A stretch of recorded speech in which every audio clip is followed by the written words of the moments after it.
let's get this started. Yeah, I totally agree. We're back. We're leaving the comforts of the city, and we are on the way to Waterdeep. And so, you guys end up waking up at dawn's light. You see the caravan there of 12 carts. You see a various amount of people, from merchants to mercenaries to families, all kind of gathering around to take on the road and move on forward to the north. All right, and as such, we will start with a good old charisma. Roll me just a charisma roll. We were all just rolling straight charisma. Yep. Awesome.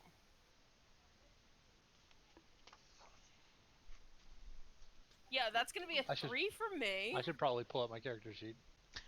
Oh, Andromeda's a +5. Okay, straight charisma roll. 25.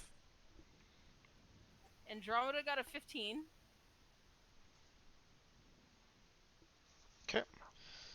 And what am I marking here?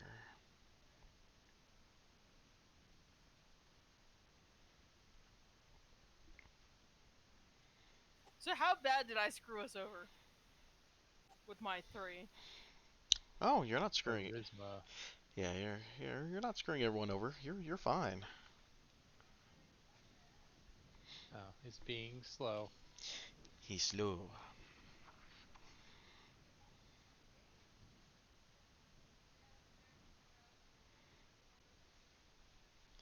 All right, and then just to give you a quick review, the wagons will travel for 8 hours per day, with a few stops to feed and water the horses and mules, and many nights are spent camping on the road. There are a few small town roads and in, but those are very spread out and very few.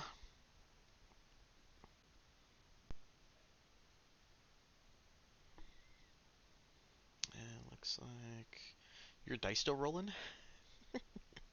I hit the button. I hit it twice, but there's not even loading. I'm Oof. pulling it up on my phone, so I wonder if give Beyond's me a second.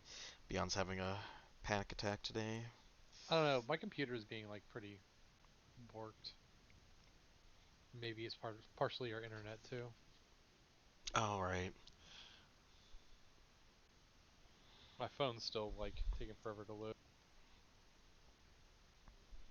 Thank you, Breezeline, for your shitty, shitty internet.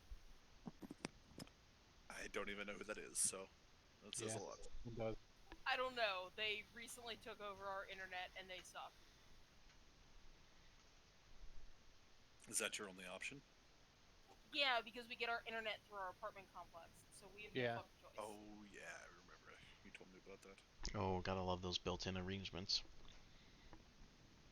They sound good on paper. Yeah, they sound great on paper. In actuality, they suck. Ah, okay. What's Dial's charisma modifier? 0. Oh, okay. So I really do need to get that roll from you. I was about to just roll a straight. Oh, 14. Okay. All right. So Arvid had that. Okay. So Arvet had the what? Arvid had the low roll. Got it. I shall remember this. No, no, don't remember that. Forget it. Forget it ever happened. Sal will not remember this. I typed it into a Google Sheet, man, or a Google Doc. It's on the cloud. Well, fuck. Okay.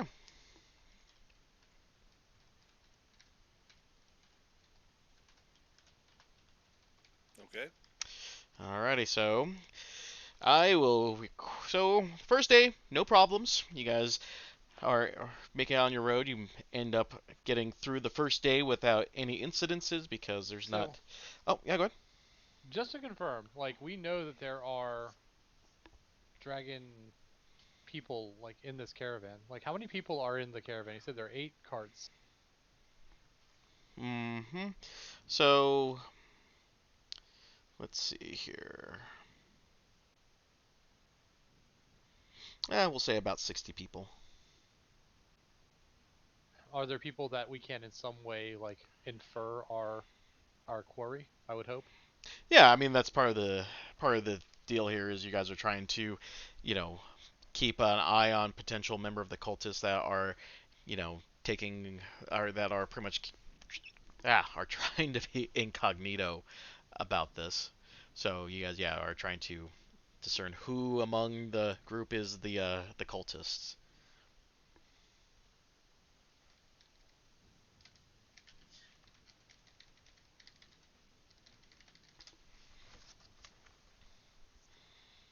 So we have to figure it out, like we haven't figured it out yet. You mean? Right, right. Yep, you guys All are right. yep, you guys are basically trying to figure out who and how many cultists might be on this caravan and trying to figure out before you get to up to Neverwinter.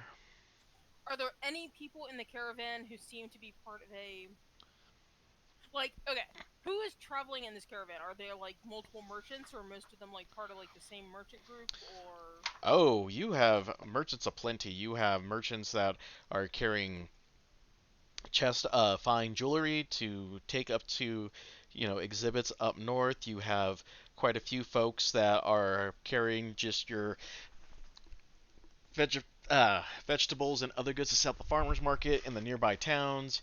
You have doll makers. You have quite a few mercenary groups who've been hired as guards, and you've got some random people here who are small families. Two or three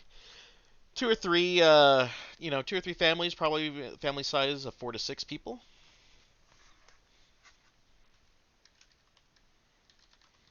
Okay. Other than the mercenaries, are there any groups that seem well armed? Go ahead and make me a perception check.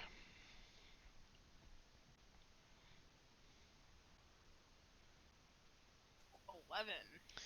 She's very perceptive. Yeah, I mean, I with normally am, but there's just so many people. Unfortunately, most of the folks seem like they're kind of moving about in a way that they're either being pretty secretive about what they have equipped, or they're in they're kind of trying to not drawing attention to them so far on the first day of the trip. okay. And likewise, are there any groups of people who seem very, very insular and seem wary of other people like coming over to interact with them? You see a couple of the higher end merchants who probably are carrying more exotic items that they're being uh, a bit more cautious and trying to keep to themselves. They don't want people to kind of get into this stuff. I just take note of the people who seem particularly wary of other people approaching them. Okay.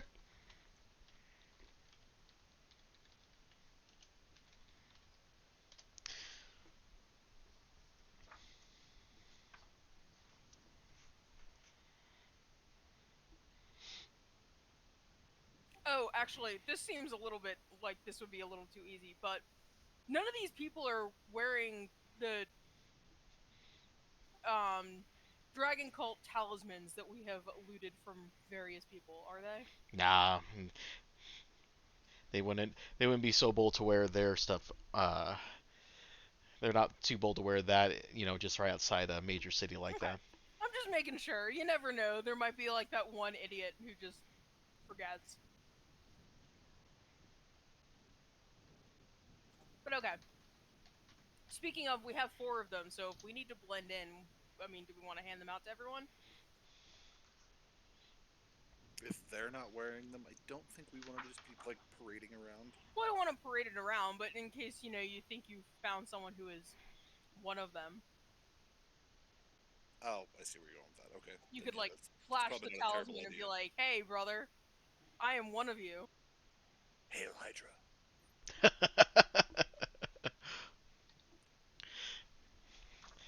Kinda, yeah.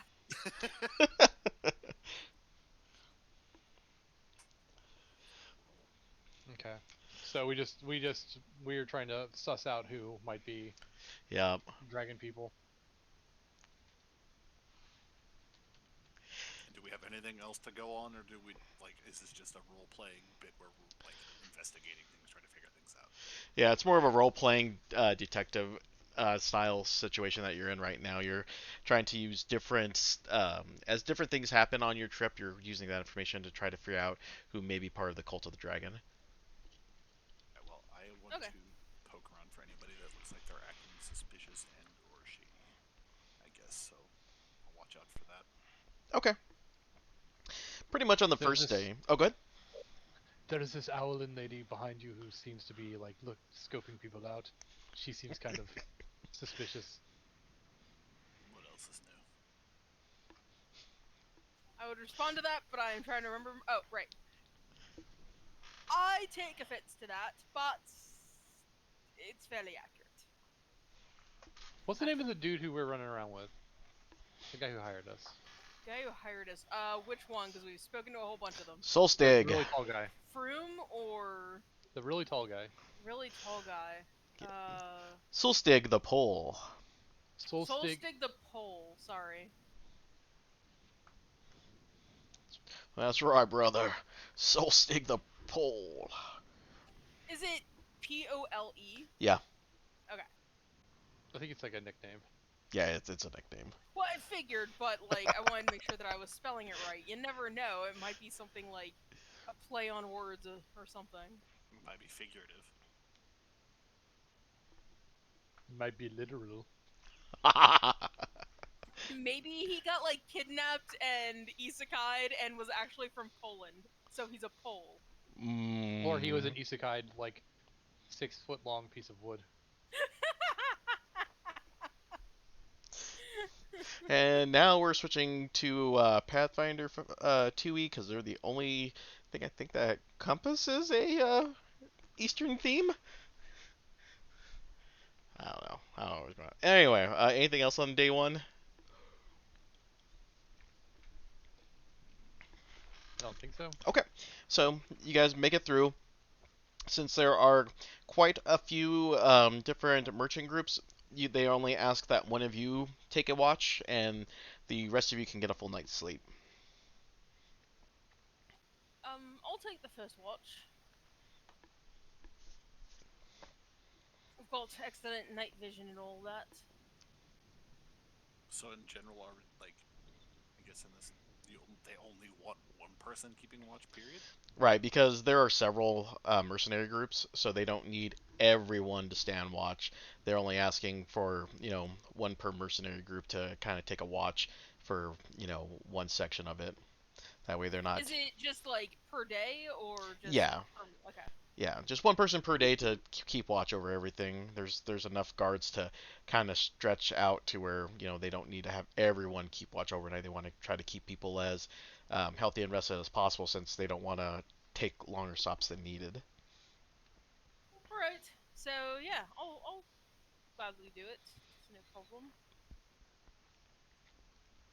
Alrighty, yeah, and you make it through the evening.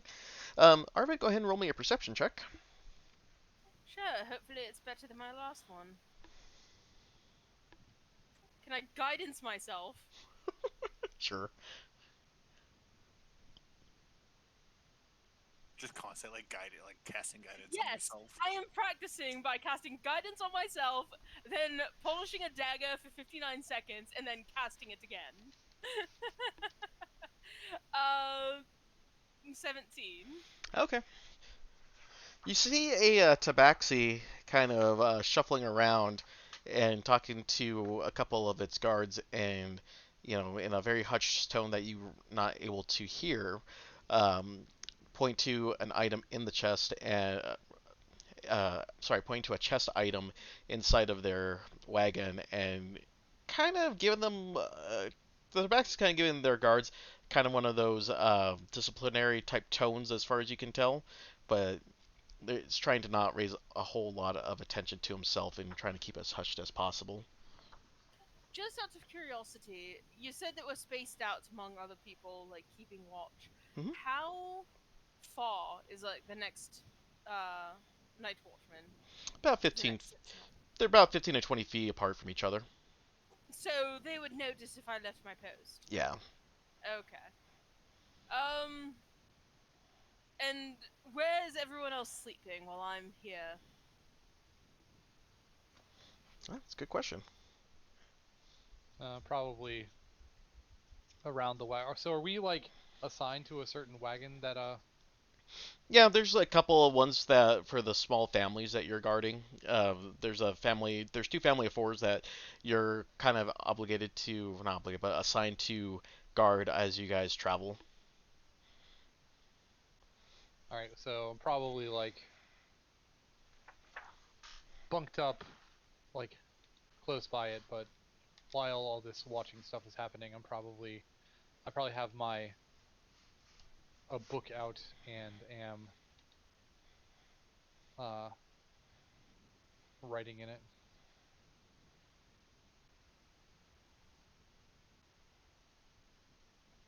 Just kind of like vibing.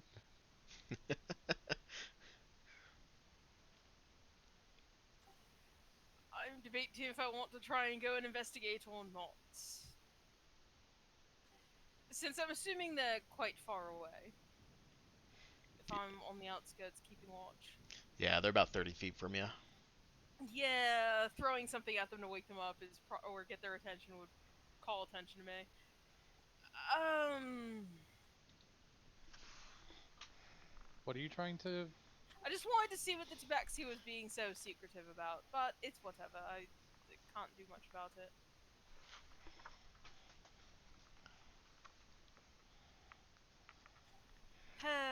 And let it pass. I can't do much. Okay. All right, and nothing else happens for the remainder of the night. They hand you all a bowl of oats, pretty much oatmeal, and they tell you to eat up, and they're expecting you to get on the road probably at the next 15 to 30 minutes. Oats. Yeah, grub and watch out for anything suspicious. Yeah, nothing happens really this morning. I need one of you three to roll me a d20. I'll do it. I got it. 10 Roll minutes well, later. and I don't know if that means high or low, but roll well. 17. 17. Alrighty, and I roll me a d10.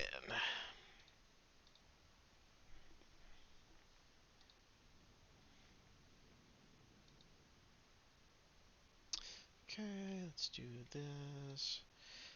Alright, and roll me a d10, please. Rolling a d10. Alright, number 6. Already Oh, rolled it. okay. So, as you guys are traveling on this road, you. Actually, roll me a nature check, someone. Anyone wants to do a nature check for me? Um, Fitting. there you go. For the record, you're the best in nature. Lex. I was checking that. I was seeing if anyone was proficient in it. You and then me. Nobody's proficient. I think you just have the highest. Oh, no, you are. No, you're not. Never mind. Your I'm not. modifier's I higher just than have me. good int. But Dialith already rolled. He's a 15. Oh, okay. Unless we're all rolling. Nah, that's fine. I just need one of you guys to get that. So, Galeth, you noticed that as you were traveling on the road, and what did you end up rolling? 17? Okay. So, right before you get to the first rest stop, you notice that there was a huge amount of damp water indicating that it's been raining in this area for about 2 to 3 days without stop. You also come to notice that as you come over one of the rolling hills, that there is a large amount of debris on the road. Upon further inspection, you make out that these tiny specks are mushrooms.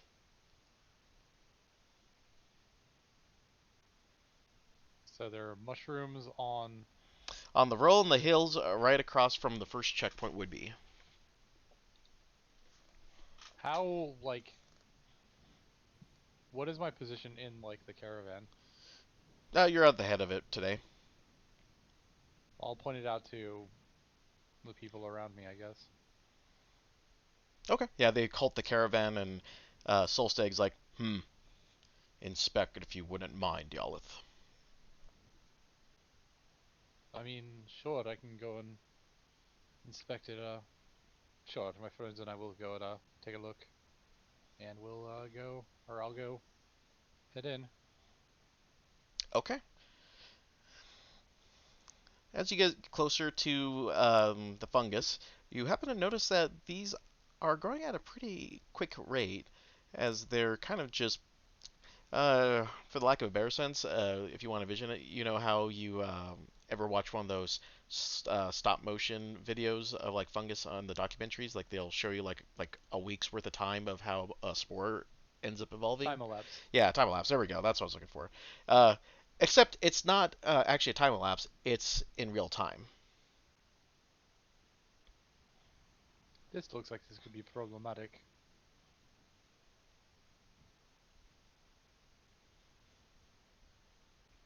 Yep. The one of the merchants takes a good look. It's like one of the merchants take a look. It's Eric Harkham. Nope. I refuse to go any further. Right? Why? What's wrong with it, you great bird? I don't know, but it's always a bad omen when you're trying to go over something like this. I'm not moving until the road's clear. And you hear a couple of other of the merchants nod in agreement. How much are we getting paid for this again?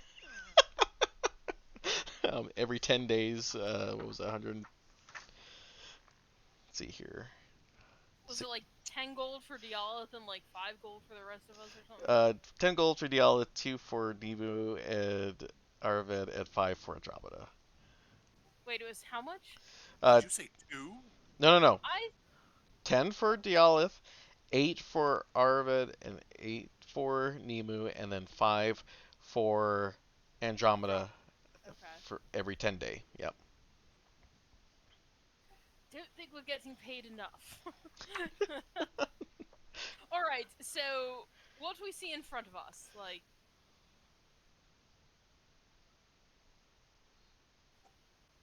so I mean, Dialith rolled high on his nature check. Was he able to figure out what they were? Yes, Dialith does identify that these shrooms are not poisonous. However, they're not exactly something that you want to actually mess with, as they engulf the person who inhales the spore with a large amount of feelings of grief and remorse, and the effect can linger for days. It's the spores that are the problem then. Mm-hmm. I don't think this is a thing that I should probably be the one to deal with. And I'll glance at Nemu. Yes. Can we like all back up and let him like freeze them or something, and then just break them aside or whatever? Yep. It will depending on how many people work on clearing them after they're freezing. It'll take anywhere from six hours of work. So if you had 6 people kind of helping out with the clearing, it would take you an hour to clear it all out.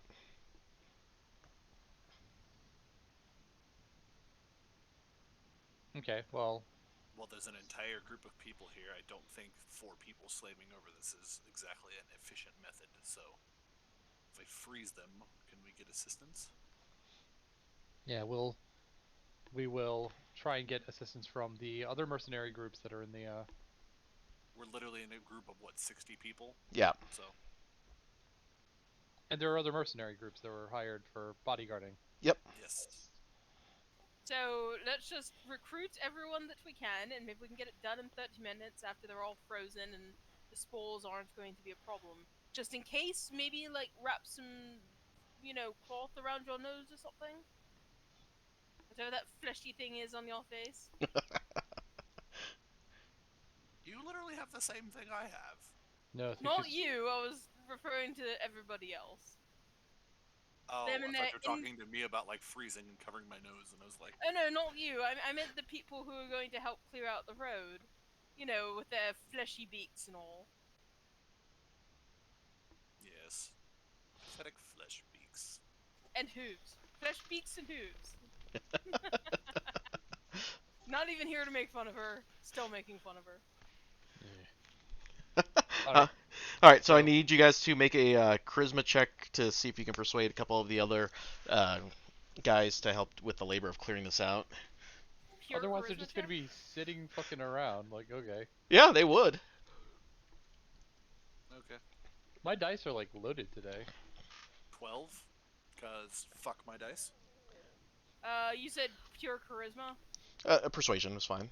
Oh, persuasion. Hang on. You can either use What is persuasion or intimidation, depending on how you want to motivate these folks to give you a hand in clearing out the mushrooms. Oh, well then mine was a 21.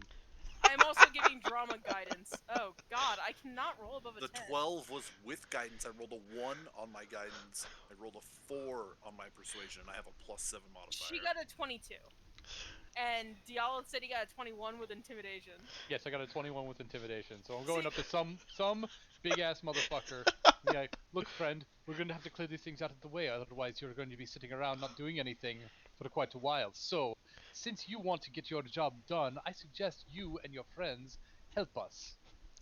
And drama will definitely go up and probably try to flirt seduce someone to do it in the most obnoxious way possible. Oh, Yeah. no, there's no probably. She definitely would. Yeah. I would do the voice, and I'm half tempted to, but I'm not. All I don't want to get muted by someone. right. Yep.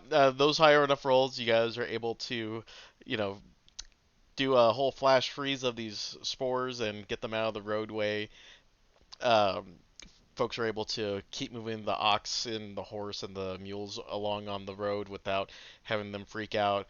Um, as you guys do pass through and uh, on this road, even the ones that are, about 50 to 75 feet out, you can hear what appears to be shrieking on the roads that's being emitted from these spores. So, yeah, Shrieking mushrooms. yeah, the shrieking Love it. That mushrooms. is very unpleasant. And so there are still mushrooms around that haven't been frozen, is what you're saying. Yeah, but they're far enough away that you don't have to worry about it. I'm going to take an empty bottle, Oh God. and I'm going to go and try to get some of the spores and scoop them into one of the bottles. I have proficiency in herbalism, so it's there. It's a thing. I see this going nowhere badly. Like, there's absolutely no way this could go bad. Go ahead and roll me a survival. Wouldn't I have proficiency because Yeah. I have proficiency? Okay, because I don't have survival as proficient. So it's a wisdom check. Yeah. Wisdom and proficiency. Okay. What do I proficient that is wisdom? I'm just gonna click on meta. It's wisdom and proficient. Oh God. Oh God. Roll me a con save. Yep. This is gonna go well. See, I told you, no way this could go bad. I'm changing my dice. I just rolled 2 natural ones. Oh in a row. God. So I assume that I now need to roll a new character because I just like screwed myself. All right. Roll me another d20. We're just sitting Oh, there God. watching. I'm. Oh, there we go. Okay. Now I roll the natural 20. Uh, Couldn't do that originally. Watch that make the actually kill you. Yeah, I know, right? you are now having a breakdown that lasts 20 minutes. Excellent. That's awesome. As you are now overcome with feelings of grief and remorse, seemingly triggered by hearing the thoughts of tiny cries of pain and death groans, but which in fact result is inhaling the spores as you are unable to gather them without inhaling them. That's awesome. You will now have nightmares for at least roll a d4. Oh, Natural God. 20. I know, right? Oh, and now I can't roll. I keep clicking the roll button and it's not working. Oh no. Just want to say, Yeah, I what the really fuck? hate the D&D Beyond dice. I don't know why it's not working. Let me see if I can roll a d4.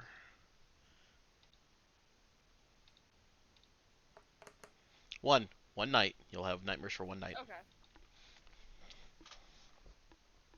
Yeah, like even if I click on other stuff on my thing, it's not working. I don't know what the fuck is going on. So yeah. Awesome. What do you guys do when you see Arvid start breaking down How far out is she? We'll say about 15 feet out from the road. Full Um, fetal position and just silently weeping. I'm going to whip out my hempen rope, and I'm going to ask if anybody's good at lassoing, because I Oh probably god. am not. I'm not walking out there, you dumbass. Yeah. I'm like still like moving logs and shit with like my face like wrapped up in a mask, and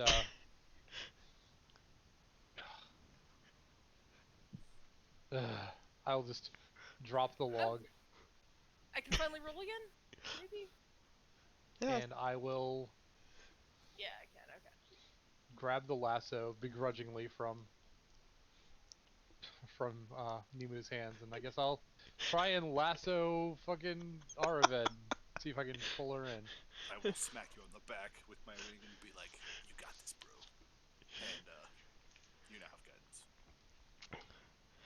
Go ahead and roll me, I guess, a ranged attack, I guess. He's gonna roll a natural one, and it's going to, like, spawn more spores, and I'm going to be stuck here for, like, 2 days. It's probably fine. Having a mental breakdown. So ranged attack. What am I adding to it? Is it a dexterity, strength? Yeah, dex. It's a dex. You're trying to finesse that rope around her. Oh, this was the wrong person to throw this at. Am I proficient? Do you have anything? Uh, okay, so it's either that or try to do a sleight of hand. I don't know if that's any better. Nope, that's the same thing. We're just gonna do it. All We're right. doing it. I was gonna say, well, maybe drama should be doing this, but okay. I Hey, you haven't. rolled pretty Yeah, good. 16. All right. 16. Yeah, that's more What than about enough. the guidance? I was gonna say, does he need to, like, beat my armor class for this, or what? No, because you're prone on the ground. I'm assuming that there's not gonna be much. 20. Yeah, you're fine. Yeah, you get around one of her claws on her feet, and you're gently pulling her in. So, I'm still, sorry. I'm sorry. No. I never said the word gentle. Oh, my apologies, good sir. yeah, I'm envisioning Aravet still trying to curl into the fetal position and weeping, while he is just dragging the rope with her, like, dragging on the ground, like, 10 feet behind. By a foot. Does that sound about, Talon? And then I will go over to where I will like reel her in, and I will go over to where Nemu and Andromeda are watching horrified, I'm sure. And then I will just like drop the rope like on top of her, look down, look up at them, shake my head again, and go back to clearing away.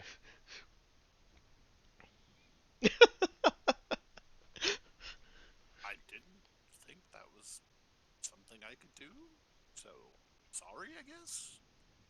And I'm gonna fetch my rope. Alright, well, that was fun. So yeah, I have regrets. by the time you're done clearing by the time it takes to clear everyone and get everyone back on the road, Arvid, you're back on your feet, just still feeling the light effects of the shrieking shrooms. 2 fucking natural ones in a row. Dice game, What the man. fuck? Fuck you, D&D Beyond. I agree. Alright, so, All right, yeah. Who's taking watch tonight? not me. I will. Okay. All right. Take it you're doing the same thing with looking out for suspicious folks on the I caravan. am. Okay, go and roll me perception. These dice are nice. All right. So you end up seeing about 3 wagons further down.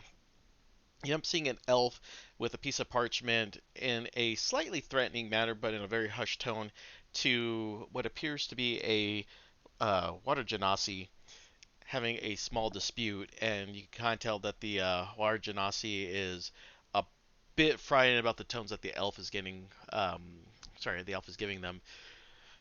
They have that conversation lasts for 2 or 3 minutes, with the elf shoving the scroll into the Genasi's hand and walking away smug while the poor Genasi's there freaking out and uh, quickly returns to their wagon.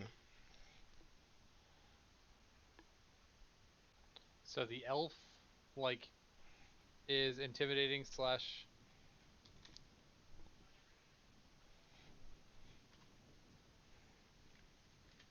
Yeah, the elf was intimidating a water genasi and had some scroll that it read from it, as far as you could tell, and shoved it into their arms, and the poor water genasi's kind of freaking out a little bit.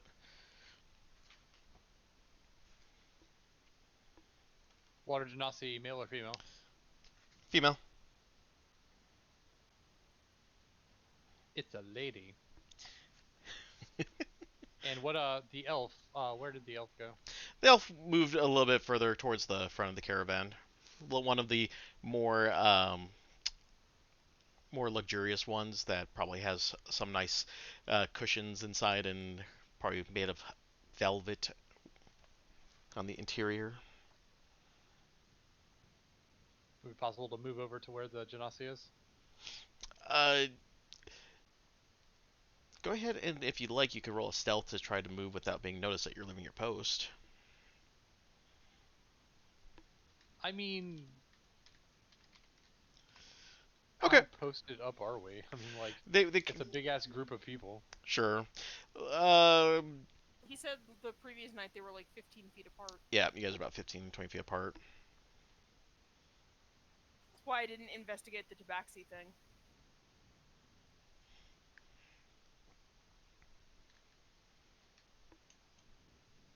I'll brazenly just go over. Okay. One of the other merchants is like, "Hey, why are you leaving your post?"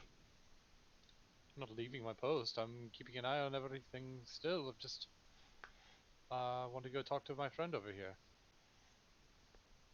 Go ahead and roll persuasion or intimidation to see if he lets you through without raising a fuss. 9. Yeah, he kind of looks like Solzdig said that you would do your job, and if you want to keep your pay and not have your friends be kicked off the caravan, I suggest you go back. Kicked off the caravan? What's the... What are you going to do? We're going to the same direction to the same place. What are you going? What does that mean? Kick me out? he kind of oh well, you see, we have this ability to hold people in position, and we can pretty much make it to where you can stay in a single spot without moving for at least 2 to 3 days, so you don't have a chance to catch up with us. Puzzled. Mm-hmm. If you like, you can go. Let me just double check here.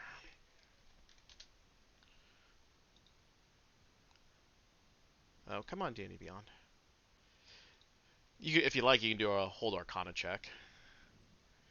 No, I'm just like kind of like raising my eyebrow at the who is this that's talking down to me like they're my fucking master? Yeah, it's just a half orc. It looks like he's a little bit more decorated in his mercenary group compared to the others.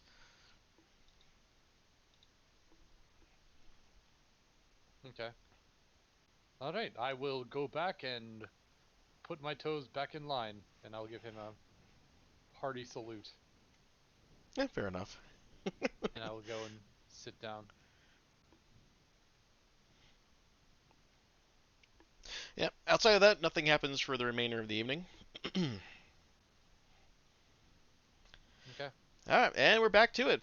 And everyone's favorite, oats for breakfast. Hooray. Do I notice anybody else eating anything else? It looks like, for the most part, the mercenaries and any other hired help are given oats, along with the poorer families that are traveling along with you. The higher end merchants uh, and their services are serving things like you know fresh. I wouldn't say fresh bread, but they've at least got bread and butter and a few other things to at least make the meal palatable beyond that of just stale oats. And 100% exclusively. It is just the like high-end merchants and stuff. Nobody's getting special treatment. Yeah, pretty much. They're the only ones that get the privilege of having like some type of meat on a freaking skillet and along with some dried bread at least. But pretty much for the most part, the hired help and the fam that are on board, the lower end folks, they're just getting oats.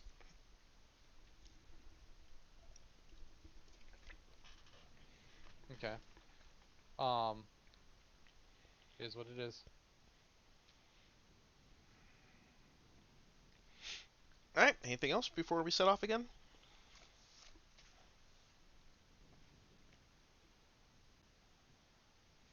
All right. I mean, again, anybody's being like shady or weird. Nah. Pretty much the same routine most people are going through: checking wheels, verifying that the make sure the wagons are in good shape, tending to the animals, and ensuring that like the bridles and the rest of the equipment on them are working fine. But yeah, outside of that, nothing else. I'm Um, stopped. Oh, good. I'm going to just do things when we're on the road. There's stuff I want to do. I'm starting to think that at night we need to have two of us awake, so that one of us can notice things and the other one can go and investigate. That sounds like a fantastic idea.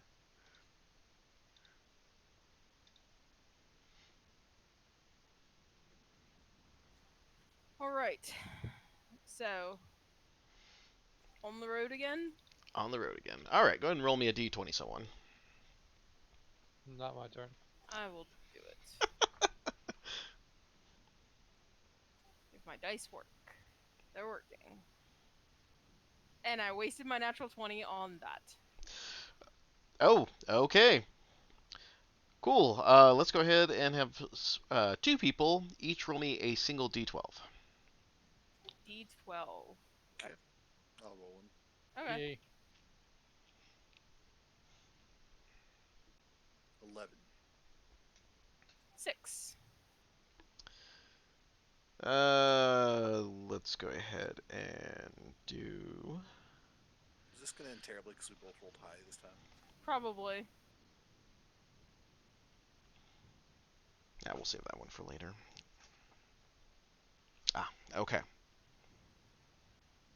All right. As you guys proceed on the road, about 2 hours in, one of the nobles' wagons, you hear a commotion. Who rolled that one? Who was the low roll on that? I was the 6. That was Arvid? Okay. Arvid, as you're near the front of the caravan, one of the nobles, you notice that he is mistreating his horses. He allows their collars and girths to chafe the sores in their hides, and you can tell that they're not being properly looked after, as you've noticed from time to time that the feed that they've been giving them is on the leaner side of things, and they are whipping them quite a bit. And in fact, this carriage is moving at a slightly slower pace and since it's towards the front, it's slowing the rest of the caravan down.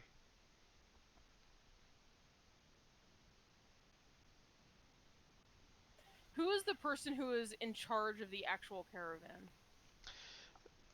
Uh, Solstig's kind of taking charge of the overall operations of the caravan. So he is the caravan master. Yeah. That is what I'm looking. Okay.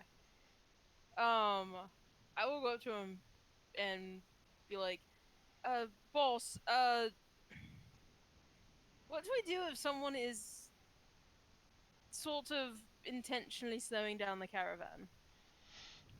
Hmm. Well, how slow is it moving? Well, there's a fellow up near the front, and he's starving his horses and beating them bloody. And the poor things are barely moving his carriage, and it's slowing everything down.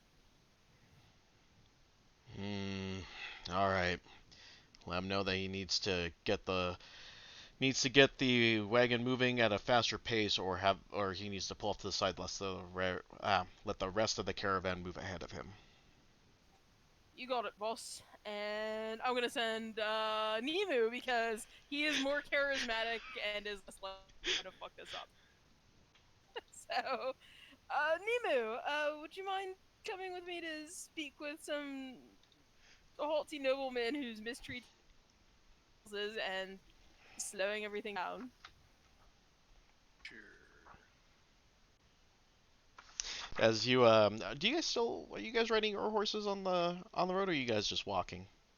Yeah, I'm I riding would my assume horse. we're I riding. mean, I'm riding a horse. I'm not fucking walking this whole way. Oh, Fuck you. okay. As you guys approach his caravan's like, ah, how much for your horses? These ones are no good.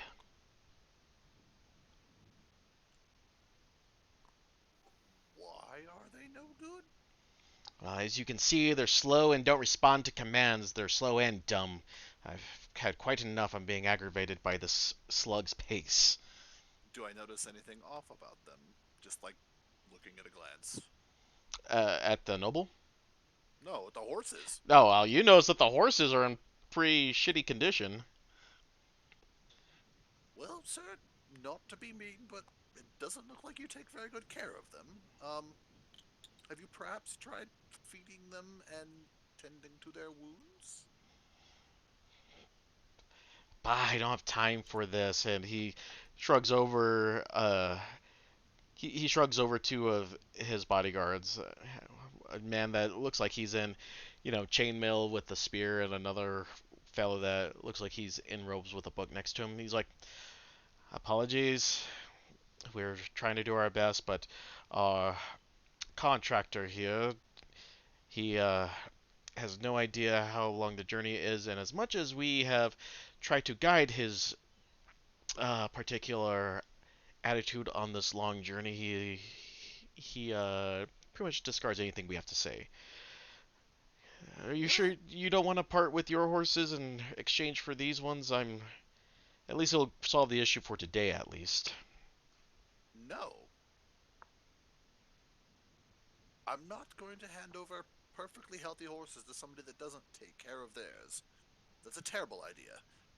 Um, due to your ignorance, for lack of a better term, you've been instructed to move to the side so the rest of the caravan can move along, because you're not holding up the caravan due to this.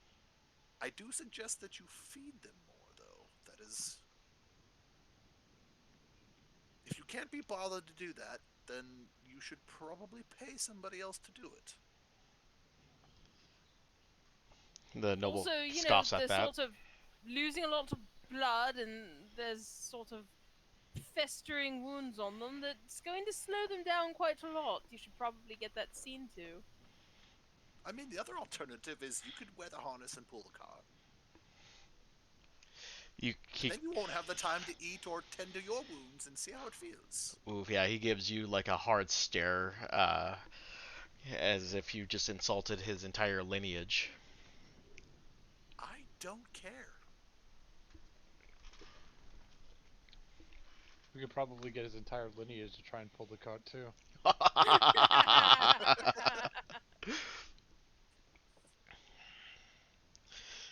The knight and the mage have a short, brief conversation, and they kind of look at you guys and goes, "Are you sure you won't part with your horses?" I'm quite positive. I'm rather fond of mine, and I don't exactly want to see him covered in festering whip marks and walking half lame because that one looks like his horseshoe is falling off. What the bloody hell are you doing to these poor horses? Anyone like to? You guys can go ahead and roll me a survival check. Survival? Yeah. Sure, why not? 19. And I'm back to rolling below tens. Uh, 9. yeah, Nemo, you can definitely tell that the lead horse is pretty much at the point where it's about ready to collapse.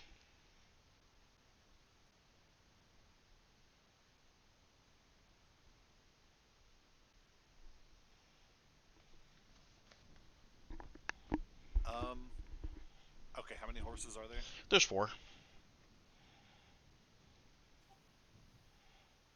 looking to heal them? And I just sort of whispered softly to Nemo. That's what I'm pondering. Um, Does anybody have the sleep spell? I fucking wish. I do not have enough spells to cover that. I've got healing mostly covered right now, so I mean the only thing I can really do is inflict wounds. So I don't think that's gonna help us here. The Um, sleeps.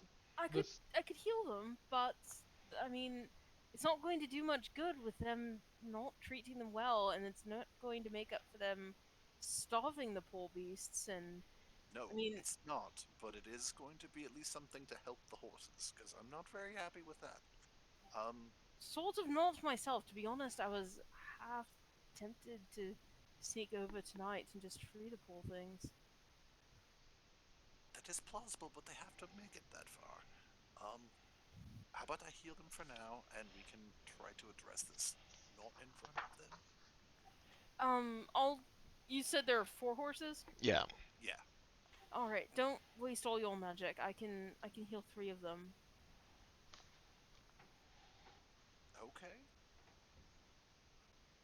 Well, I will focus, I guess, my main spell then on the lead horse, Okay. and I will And do a first level cure wounds on him. Okay. and Arvid is going to That's 11 points of healing to that horse, by the way. Yeah. toss the reins of her horse over to Nemu and hop down for a second, and kind of gets close to the horses and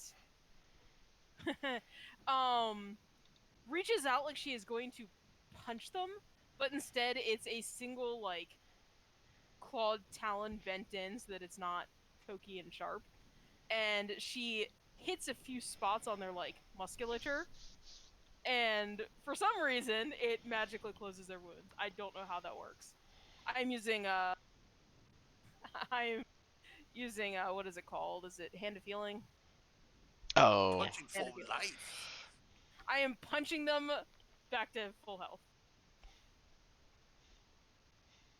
and that will heal for what is it? I want to say it's a D4 plus three. I think. Where is the thing? Yes, D4 plus three.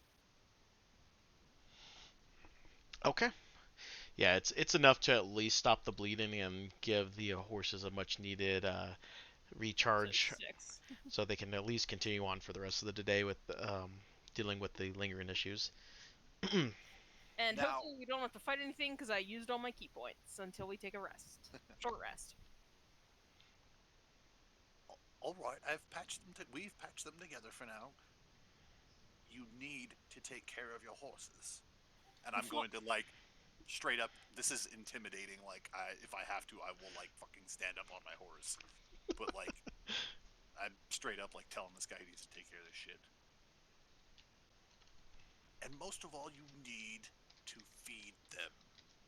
find a blacksmith before that one fully throws his shoe.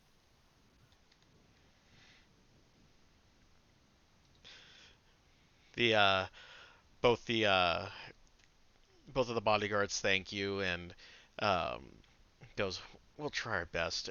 Our employer's not exactly the kindest contractor. No excuses.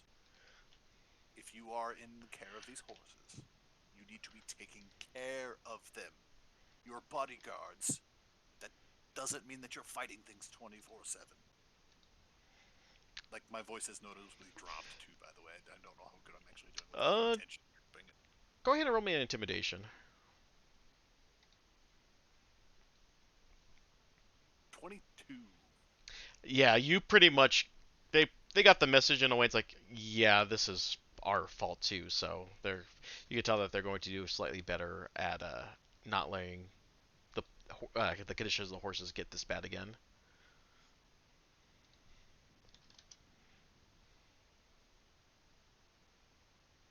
So do we like take lunch breaks or anything during our Yeah, travel? yeah, you guys do Okay. get a break midday.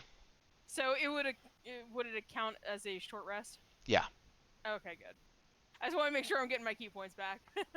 I'd rather waste them than his spells because mine come back on a short rest. But yeah, just want to make sure. Because you made us roll 2d12s, which makes me think that we're doing something else. Yeah. So anyway, that's all. I'm gonna walk away at this point after like making my point clear. Yeah, and in fact, as you guys are um, taking a break, you do peer that the both the mage and the knight at this point are doing a much better job of keeping on the upkeep of the horses. You can tell that they're actually brushing them. They're applying some sort of salve to, the sores that the poor horses are dealing with, and it looks like that they found a blacksmith on the road that's gonna try to switch up the horseshoes tonight. So I'm sorry. What was going on with the horses and the merchant? Some jackass up there was essentially torturing horses, then wanted to buy ours because his weren't good enough because he was starving them and beating them bloody, and then not you know giving them an opportunity to heal. Huh. Or And who was feeding this? them. The I don't know want to be noblemen in the carriage about 3 carriages up near the front. Now it's my turn. Yeah. Sol- Solstig, Yeah.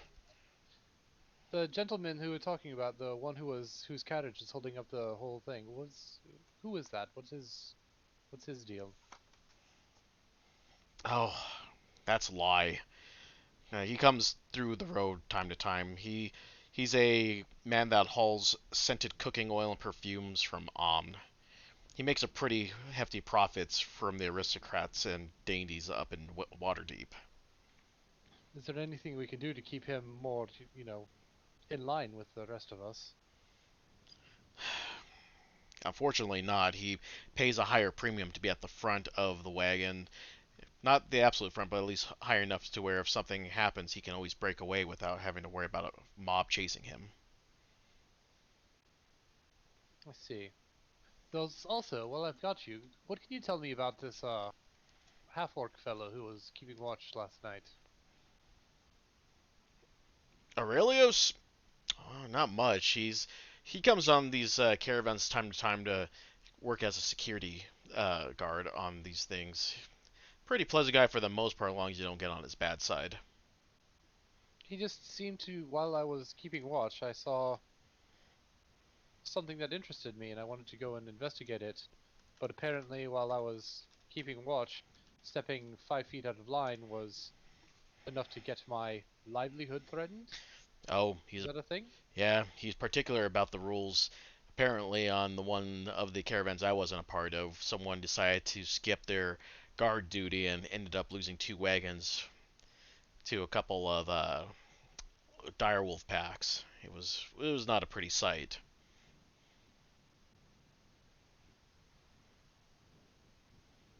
From my understanding, I don't think he was skipping his watch.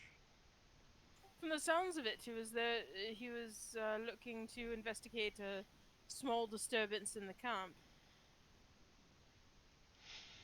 Unfortunately, he's not very good with how I put it. What do you folks call that when you try to rework a plan or rework a not too great with words today. Improvisation. There you go. Improvisation of standing orders. Then why is he placed in charge of things?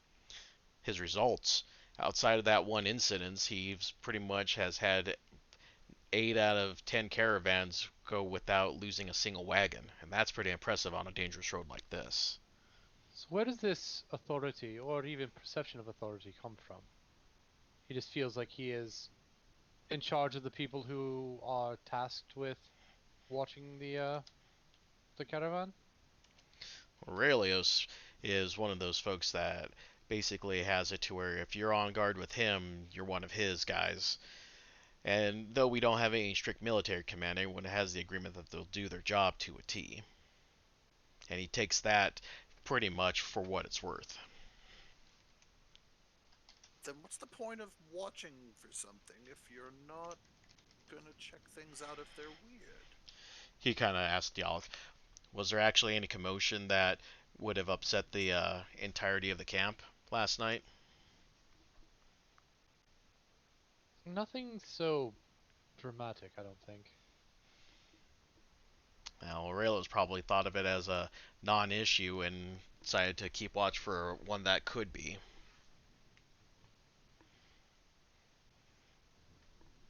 Okay, well, since you're the one who hired us onto this caravan and you seem to be one of the people in charge here, I will be forthright and honest with you. Um,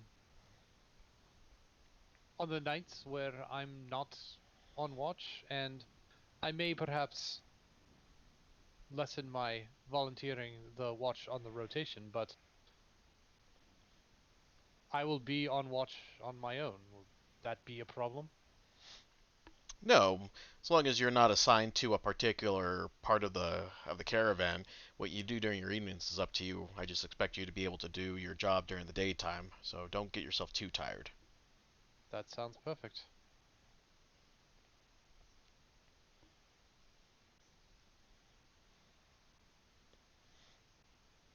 All right, anything else?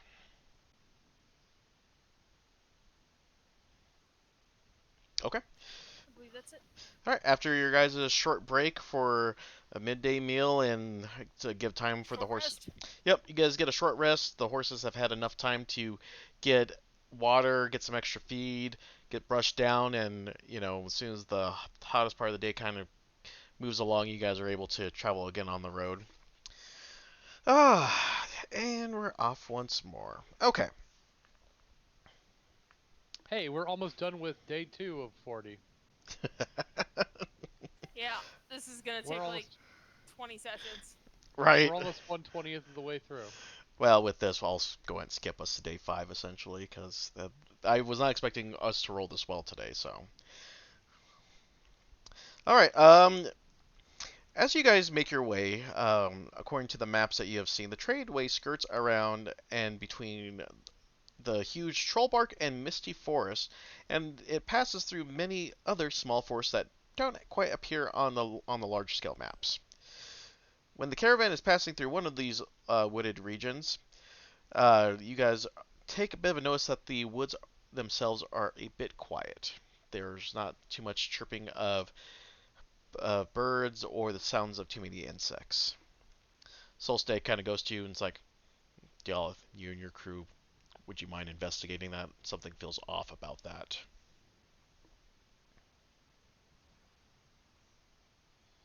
This seems to be our we seem to be our go-to guys, so sure, we can go and investigate.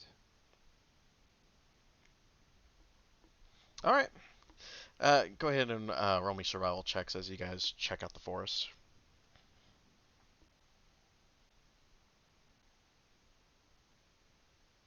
Survival.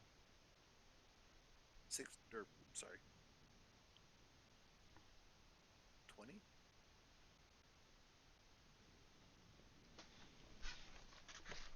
16. – 16. Okay. Yeah, you guys all can tell that these woods have some premier predators in there, and in fact, the webbing indicates large spiders. Fan fucking tastic. Love spiders. I know. I'm sorry. I'm sorry, So this is the Arved. sort of thing that like the path goes through that we would have to like. Yeah, the wagon path is through these woods, and you can tell that you're able to find not exactly on the path, but close enough to it that large spiders have been in the vicinity recently.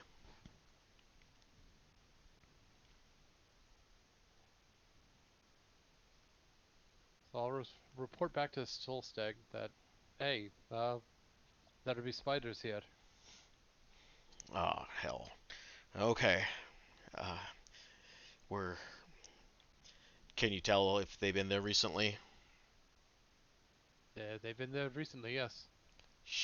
Hmm. Okay. Well, this isn't good. We're losing daylight here. He's kind of contemplating to himself. He's like, Well, we could probably, if we decide to just push through, we can get to the other side of these woods before nightfall. Otherwise, we risk losing a couple hours worth of travel time to wait out here and wait for the next daylight to move through. Definitely don't want to go through there anywhere near close to night. Um, is it dark and shady in there? I imagine. It is. It's pretty much a temperate Is it? forest. I mean, it's not gonna be to the point where no light pokes through, but the trees are old enough and tall enough to where the forest floor does have quite a bit of shade underneath. Some sunlight gets through, pokes through, but there's no gaping holes that indicate that there's a that it's a small forest by any or a young forest. I don't know anything about giant spiders. Do they dislike fire or anything? Is there something we can do to dissuade them? You can go ahead and roll me a nature check. Nature, eh? I feel like a giant spider might be No. willing to attack a person, but I don't know about 60. 5. So that's a big old nope. Yeah, you're not sure if there's a natural repellent for spiders of this particular size. How does it like? Can we get an idea of how many there might be? Like roughly based on how many webs there are and stuff like that. You can tell that there's at least minimum two large ones. 2. 2. Oh, okay. That I thought we were like looking at like an army swarm of spiders or something here.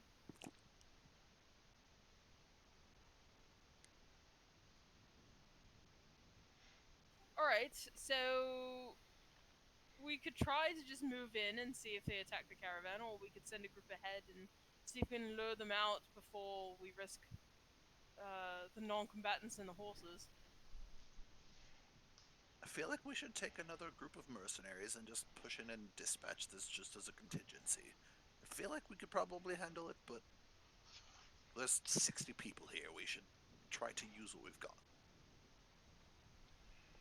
Outsourcing. Righto.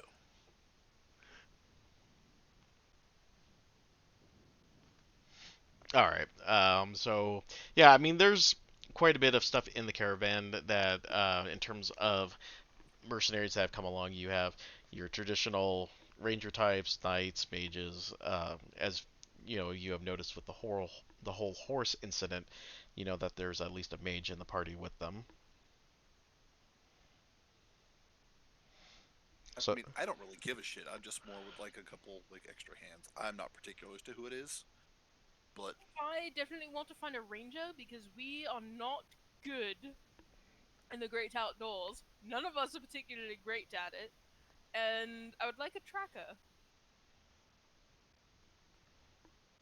Otherwise, it does us no good if we can't find the bloody things.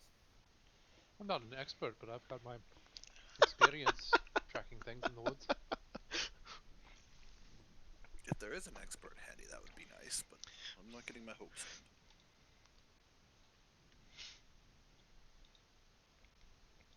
oh man, poor Dialth. He's like, I can track stuff. Okay. I mean, if you're confident, sure, absolutely. I did not know that you could track stuff. You're proficient in survival. I did not remember that. Yeah, it's up to you guys. If it's you can easily ask two to three other people in the caravan to accompany if you guys wish to have some additional muscle with you. Sure, we'll ask around. All right, so uh, you guys still want to have someone that has range then? I mean, yes. Okay. Oh, is there just a?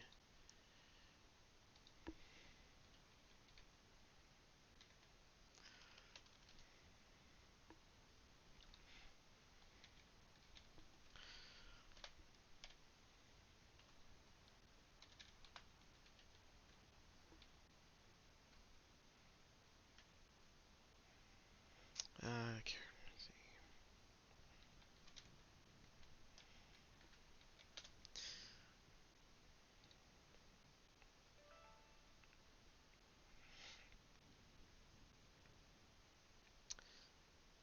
me just go ahead. All right, so you guys said that you want a ranger. Anything else you guys particularly looking to get? Rangers, mages, anything handy, ranged. I don't know if we want another meat shield or not. No offense. A ranger and a mage, I think, are solid choices. Okay. We don't want to like leave the caravan unguarded just in case something sneaks around.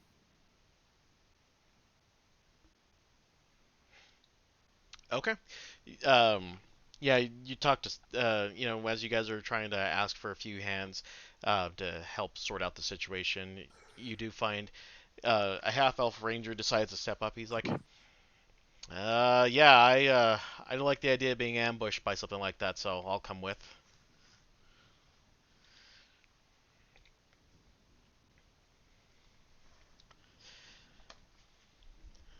That's great. We can definitely use your bow, sir. Or crossbow, whichever you prefer, I suppose. And my axe. That's what I was going for, thank you. Give me one sec here.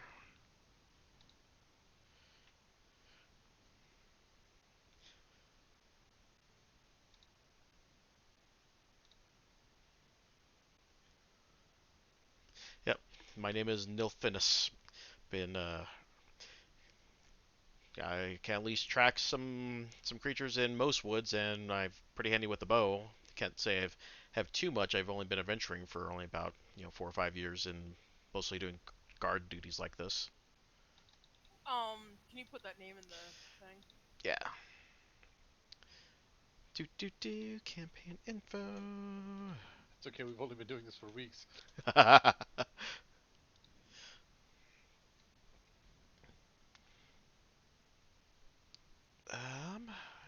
the hell are they doing?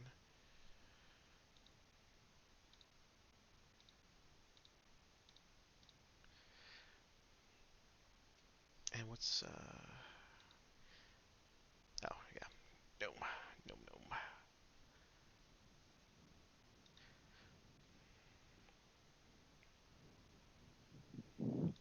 All right, and then kind of popping up, which looks like a young kid. Is actually a gnome. He's like, "Well, I'm a wizard. Not sure how Of much course help." you are. Well, welcome along. We appreciate your help. Yeah, no problem. My name's Jinker. Could you also put that in Discord? Like, already had it on, like... Yep. He's like, I'm ready for this. Beat me to it.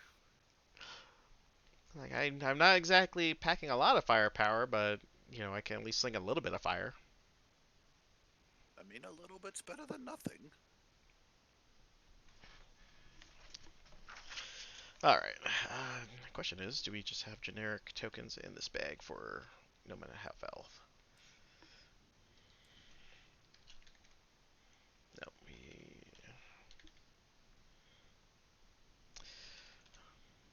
Oh, that's a bit disappointing. Okay.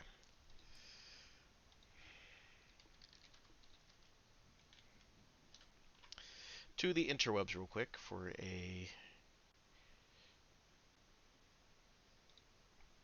Yeah, you'll do.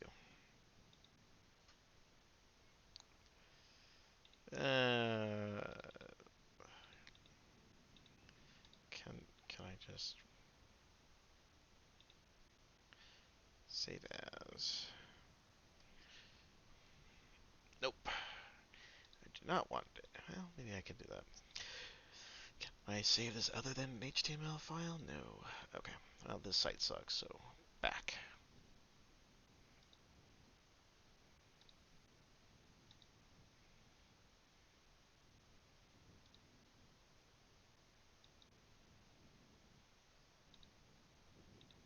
There we go.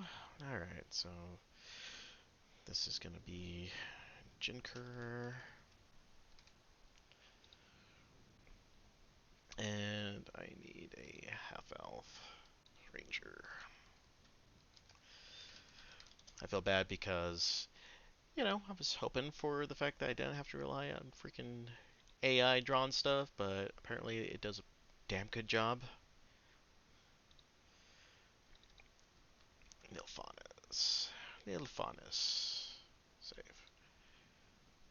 Okay.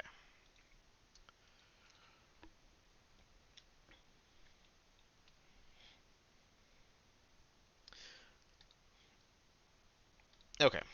And so here is the stats for Nilfaunus. And here's just the random character sheet for Jenker. So that way you guys can make the best of their abilities.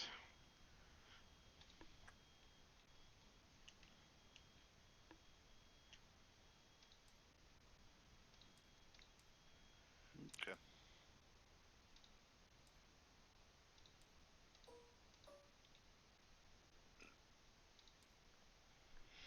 Okay. Pictures.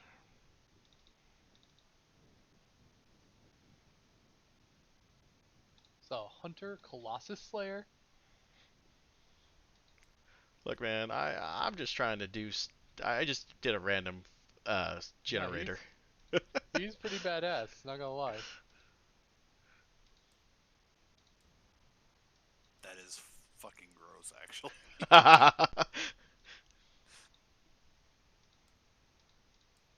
The ranger is stacked. The wizard.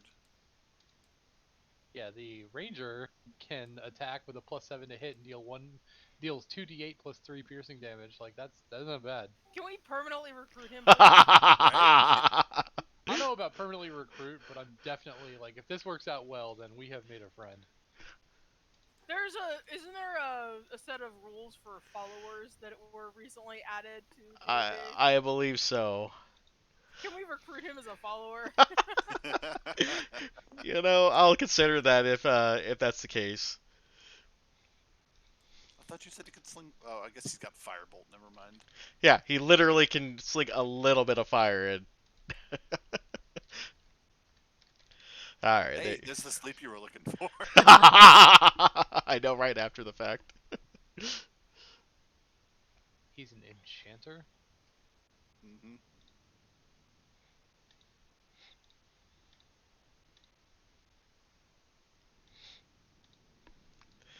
All right. So yeah, there are your two recruits for this. All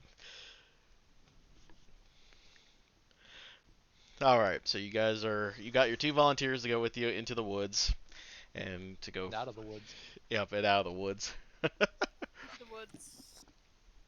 And home before dark. Alright, let's go. All right. So, either yourselves or your followers, you guys can go ahead and roll me a nature check to see if you can get an inkling of where the hell these spiders are. I will give guidance to Dialith. Yes. Is Andromeda nature will or give, survival? Let's do survival. and Drama, I want to say, could do guidance too, and she will give it to the new ranger friend. He has the same Three of modifier I us. do. All three of us have the same one. I have a +4 as well. For survival, I have only a +3. I rolled good. I'm assuming we're all doing stuff then. I mean, it doesn't And hurt. here's one from Ah! oh my god. Oh my god, indeed. Hey, I got a 10 with guidance. That's a 10. I The broke double ranger- digits. The ranger got a 12. Okay, okay. I got a 5. I rolled a natural 1. So did I. Drama gets a +3 to hers, so she got a 16 plus. Hang on, she can guidance herself. She got a 17. Drama got a 17. You're telling me that never mind. I'm Our not gonna Valley say. Girl Bard is better at tracking than the rest of us right now. Yes, Yes, that's exactly that what is Oh. exactly what's happening. No, she caught the key detail as to where they went. That's what happened. She got lucky. She's like, I know how to get myself out of a sticky situation.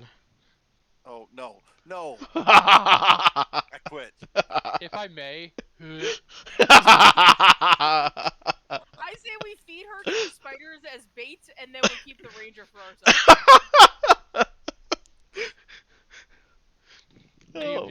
Yes.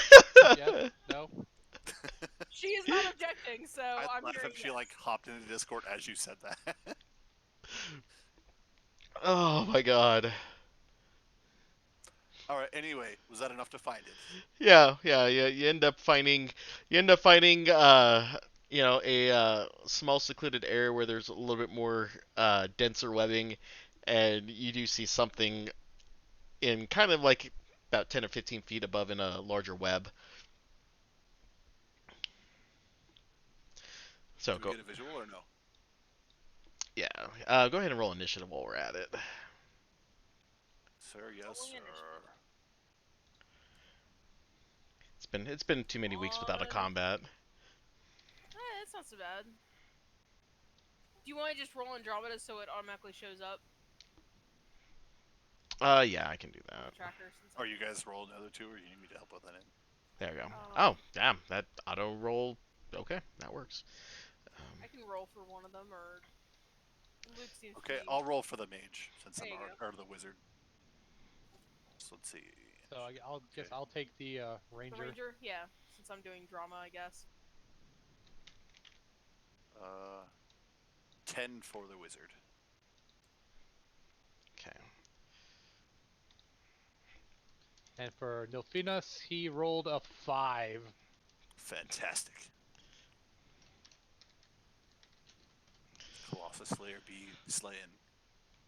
Thing's gotta take damage before he gets his hands on them, so better. So it actually works out, yeah. Yep.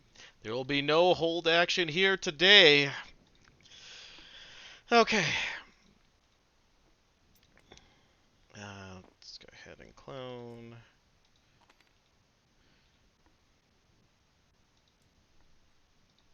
Is random question. Uh huh. What is a spider quantified as? Is it considered a beast? I don't think so, but Spiders are Should considered. be. I believe they are, Yeah, yeah. they're beasts. oh well, then that's also his favorite enemy. So the Amazing. Oh archer, shit! Doesn't mean anything, but the +2 to attacks against him. Oh, I should have been doing that shit for all one. Okay. Oh, did you roll advantage by the way on your initiative? No? Who should Due be to rolling? natural explore the. I'm just going through the character sheets. yeah. The he has natural explorer, which Advantage gives on him initiative advantage roll. on initiative rolls. Oh. First turn, you get advantage on attack rolls against creatures that have not yet acted. That might be useful depending on the new initiative roll. See, let's Yeah. start there. Your group can't become lost in the wilderness. There we go. Now it's an 18. Now he's tied with Nemu. I don't know who's going first, though, so. Technically, his dex I think beats mine. I think. It's got a 16. No, it's tied. Wait. Okay, alphabetically, who comes first? N-I-M versus. Why do you both start with N? Why are you. N-I. N-I. Fuck you. No faunus. Okay.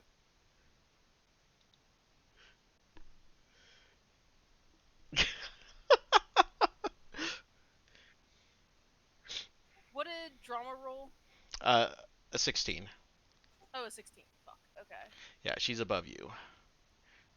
Wait, she's above me? I also rolled a 16, I thought. Yeah, does she have more dex than you? Haha, not likely. My dex is my No, that's highest right. stat. I don't know. I don't know why the D&D Beyond put. Oh, Andromeda. I was thinking drama, that's why. It's because alphabetical. Oh, Yeah. fair enough. Yeah.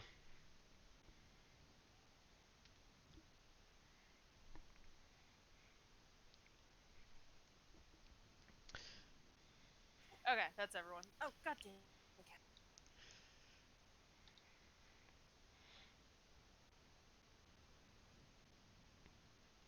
All right. Okay, so drama saw that. So yeah.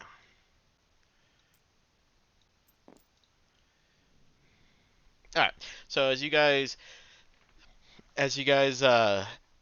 end up tracking the giant spiders. You see it kind of just jumping. Well, I would say jumping, but it's kind of hitting the web a little bit harder with its feet, as if it's trying to send some information through the web. Jeez, that, I should have worded that better. Um, and as you do, you end up seeing that there is another giant spider and three humanoid-like spider creatures coming through the denser part of the woods. Oh boy. Okay. Oh, So wait, what do we have total? What do we got going on you here? got 5. Oh, I see. You moved. You went to the middle of the map on me. Yeah, sorry. I was like zoomed in on that. That's why I didn't see anything going on.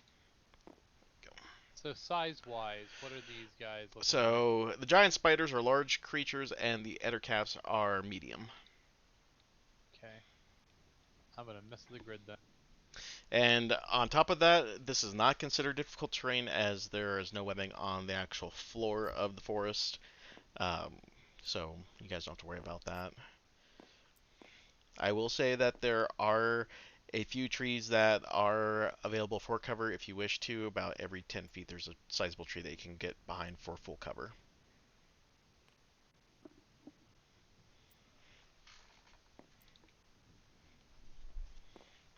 Are they behind any trees, or are they all in clearings? They kind of drop down from their web from up high, so they're on the ground. So they're in a clearing. Yep. Okay.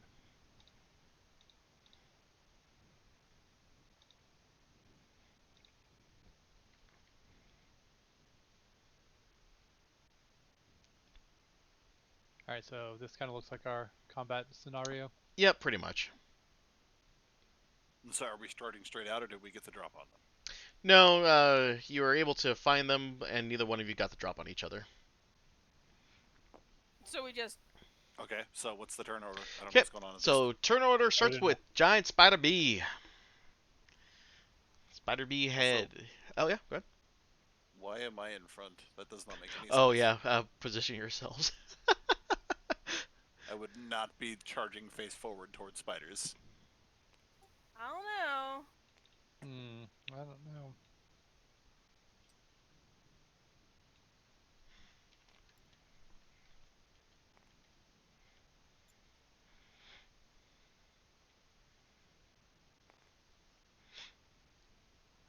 All right, so Spider B starts off. Oh, let's see here. Let's roll a d6. Also, that initiative roll. Holy shit. Yeah, okay. All right, that one spies. You guys done getting in position? See. Okay. So Spider B eyes Drama and decides to try to web poor Drama. Don't web drama. And misses. A 9, which doesn't hit, so.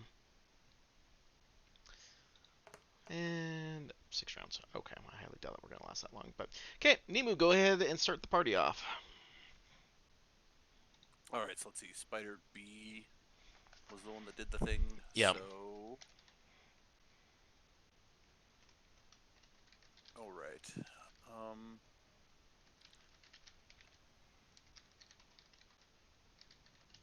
Sorry, I'm just getting a.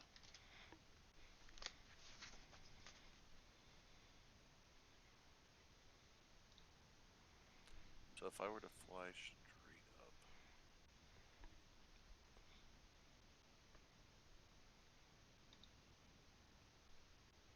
Sorry, I didn't know how many there were gonna go. So You're fine.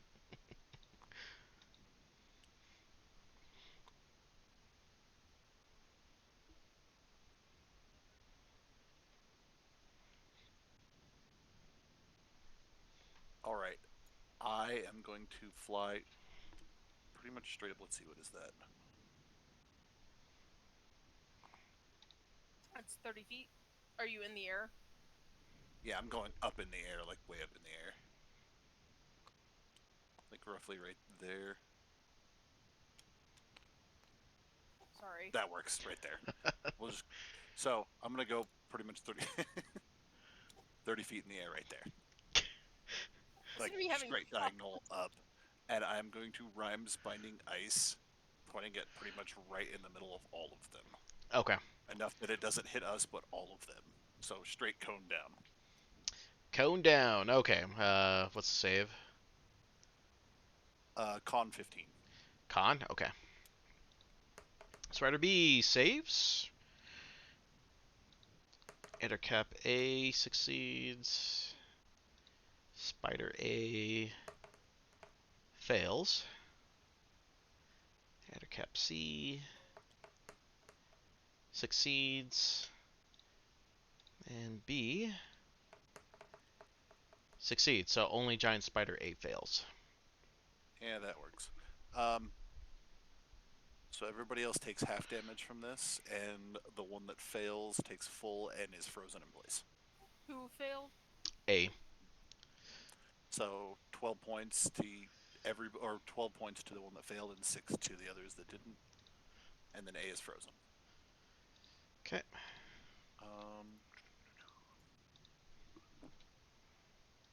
For now, that will be my turn. Okay. Ettercap A.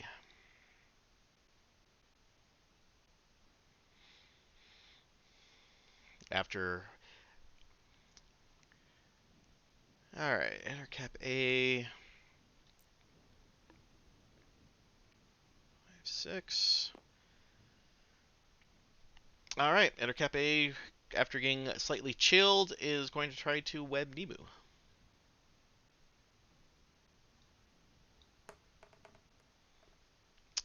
17 hits.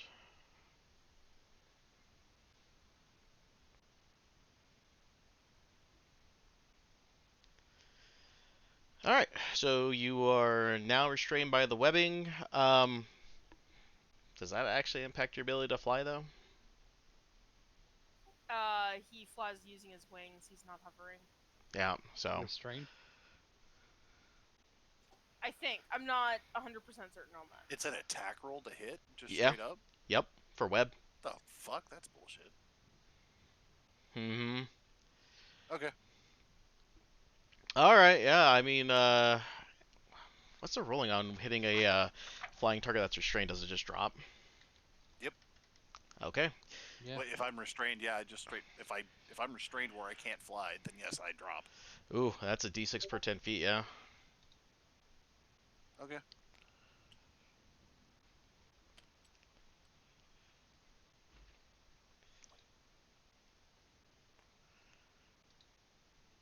Oof. There you go. Alright, so yeah, that's Ettercap Andromeda. 1 second. Just looking for a restrained token here.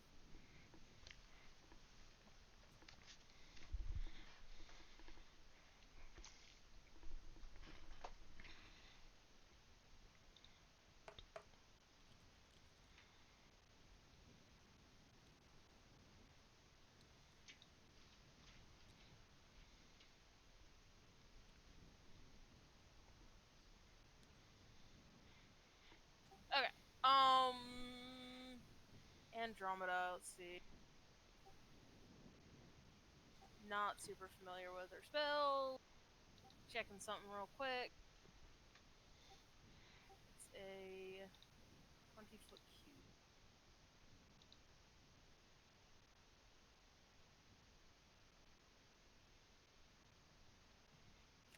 Okay. Drama is going to drop a. Wait, hold up. Isn't it the archer's turn? Oh yeah. What about the ranger? Oh, He yeah. rolled an 18, which He is the did. same what I rolled. Yeah. Oh, sorry, yeah, sorry. I don't have him on my initiative tracker, so apologies for that. So yeah, go ahead and have him do his thing. Alright, well, They've all taken damage, and he has that's advantage on his exciting. first turn. On something that hasn't gone yet. Oh yes. So I guess. Never mind. So, Giant Spider A has not gone yet, has he? No. Giant Spider B and Ettercap A are the only ones who have gone.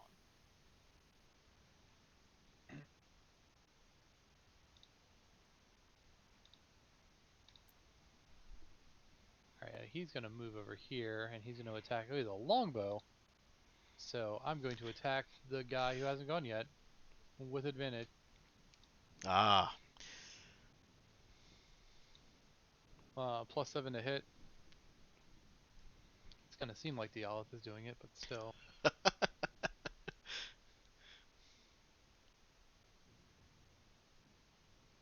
Remember, you have +2 to hit too, if that matters. It's factored in. It's a 17. goddamn. I rolled 2 10s. Wow. Yeah, it still hits. Wait, how is it factored in? On his character sheet, he has a The +7 to hit. the +2 is for beasts only. Oh, I thought you were talking about the archery thing. Yeah, you're right. Anyway, well then 19. It still hits. Yeah.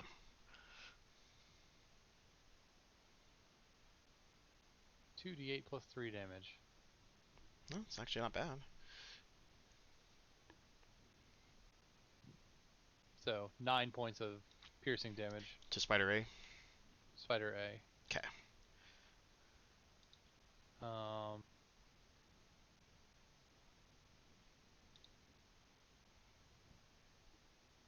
Yeah. Nothing. Nothing else. Okay. All right. So Nephalis, then Drama. What was Drama going to go do? Drama is going to cast Fairy Fire on all of them because they are within a 20-foot cube. Oh, groovy. It's a Dex save for 15 is her save. Okay. Spiders. Ah, spiders fail. Let's try the Ettercaps. A fails.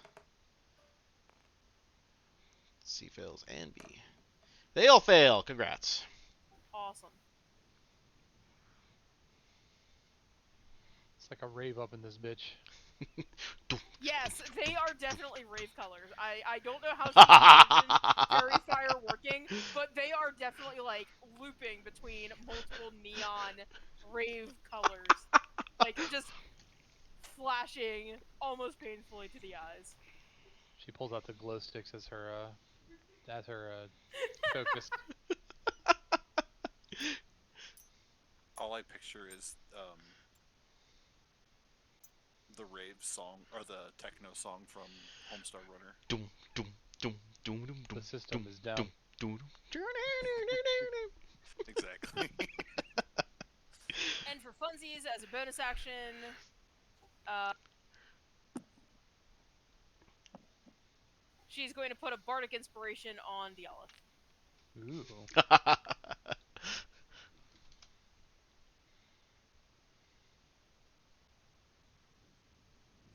I believe that's her turn.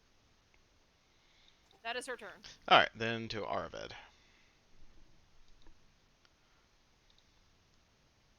One second.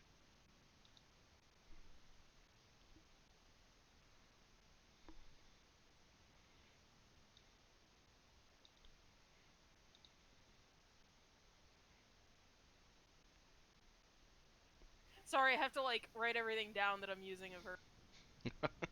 We're fine.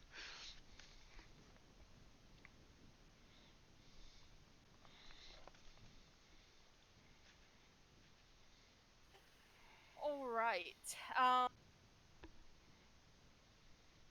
Well, now that I've convenient advantage on everything, God. I'm going to dart forward and defend Nimu, who is on the ground, restrained. And I'm going to punch Giant Spider A in the face.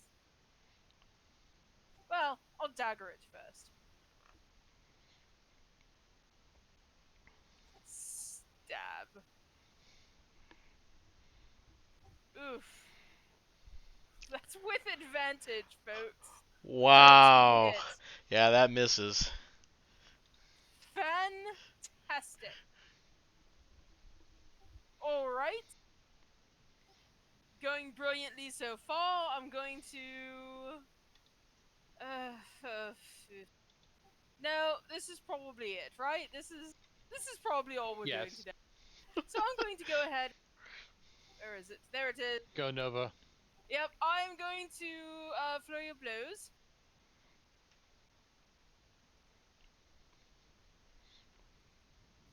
with advantage. There we go. 26 to hit, Yeah, you're good. and that is 8 points of damage. And dead. Oh, brilliant. Um, how does Nemu look? How hurt is he from his fall? Fairly. Fairly, you said. Yeah, All right. I'm not like on death's door, but I'm not great. Yeah, All he right. he had a couple branches on the way down. One moment. There's Yeah, I something I took need a to lot do. of fall damage on that, honestly.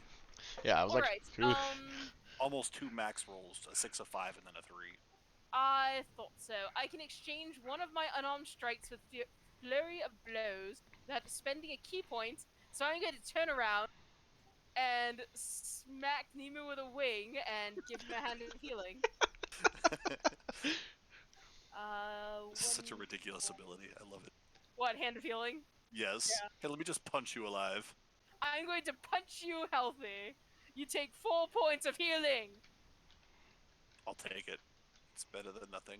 I am over half Points of health now, so huzzah. highly aggressive healing. All right.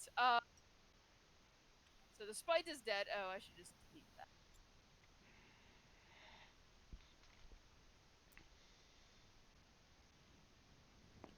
And that was action. Bonus action. I don't want to leave Nemo here, so I'm just going to stand here in front of him. Fantastic. I'm sorry. Nope, you're good. You may need to heal me when you're back up on your feet. But here I am, moving on. All right. Jinka. Let me double check here. Jinker was a 10. 10. So Yes. Ettercap C goes because he's got an 11.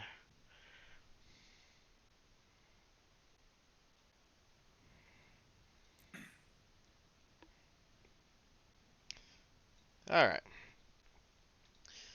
He is going to try to bite Arvid Of course he is. and misses with a 9. Fantastic. 9. 9. And that's it. Now we can go Jinker. Alrighty. Jin Kerr will. Uh, Honestly, he's gonna stare at her. He's like, "You look like a strapping young fellow," and he is going to cast Enlarge on Dialith. Oh God. I'm glad it's you and not me, because I was totally gonna do that. If I was controlling him, like, yeah, I'm just gonna fucking cast enlarge on myself. I kind of wanted to give freaking Bardic Inspiration to myself, but I'm like, no, don't be a dick, and now I kind of regret it because I missed with my first hit. This is one of the benefits of being the big tanky boy. You get all the good stuff. Go Mute Shield. Go forth and shield. Meet shield well. So yes, that is going to be action. It has been a long time since I've looked at one of these sheets. Is there a way to find bonus actions? Or am I just blind? Don't think. I don't know. I don't think he has any bonus actions, but I was looking. He might have like a bonus action in his spells. He It's can just basic sleep, spells. but he can sleep. Yes. Yeah, it looks like all these are standard actions for all of his spells. Yeah. Yeah, that's what I was saying. I just was making sure I wasn't missing it.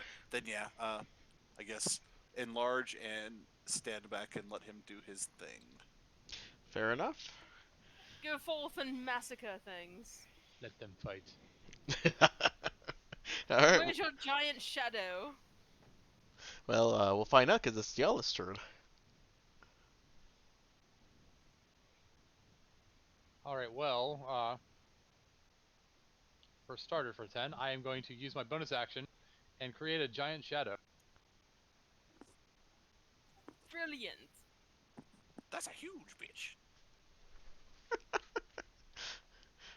All right, then I'm going to roll up here onto Ettercap A.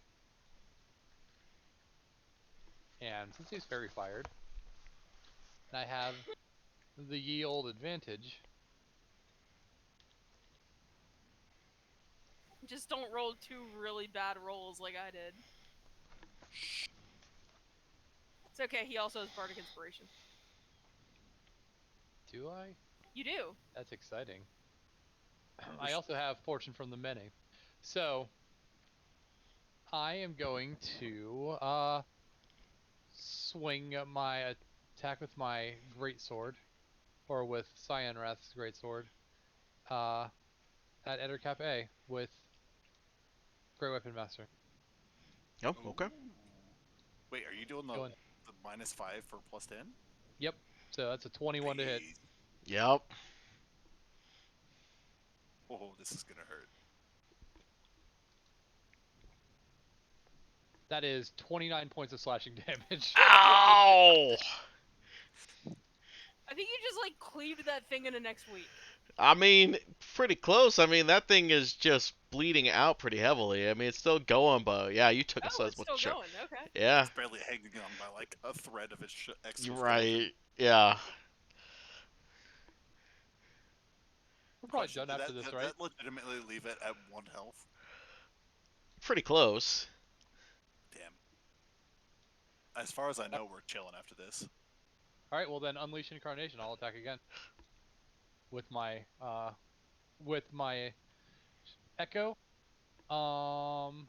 With uh again fairy fired, so advantage, and doing the thing. Great Weapon Master. I like it. Ugh. Oh, That was a 9. Is it worth the Bardic Inspiration? Do it. Sure. Do it. Bardic Inspiration is D6. I believe so. We're still pretty low level. Yeah. Fuck, that's a 10. Oof. I have to ask Oh. I have to ask a question. Does a 13 hit it? No, that's what I missed with. No. no, you missed with a 14. No, so a Oh, 14 sorry. does miss. No, sorry. You wait. I Oh no, missed that with a was 13 that was on the earlier. giant spider though. Oh, this is on the Ettercap? Yeah. Ah, would a 13 hit then? No. Oh, Oh, sorry. okay. No, on a Ettercap it would. Yes, sorry. All right, well then I'm going to use my Fortune from the Many since everybody saw me fail. Then I get to add +3 to that, which makes it a 13. Yeah, and that will be enough to hit. All right, so just use Bardic Inspiration and Fortune from the Many for that, but that hits. Cool. For an additional 28 damage. On Jesus on Christ. Ettercap That was A. epic. Yeah. Yeah, it goes splat. Are we sure we're done after this? Do it. I know what Do you're it. asking. Do it. Action Surge! Do it. Doing it again. Yes. Dun dun dun. Um, I am turning my attention to Giant Spider B then. Doing the Great Weapon Master again. Oh, behave. Roll Oh, that's good. terrible. No, it's not. Oh. Fine. Unleash Uh, Incarnation. My Echo is gonna do it again too. hold up, hold up, hold up.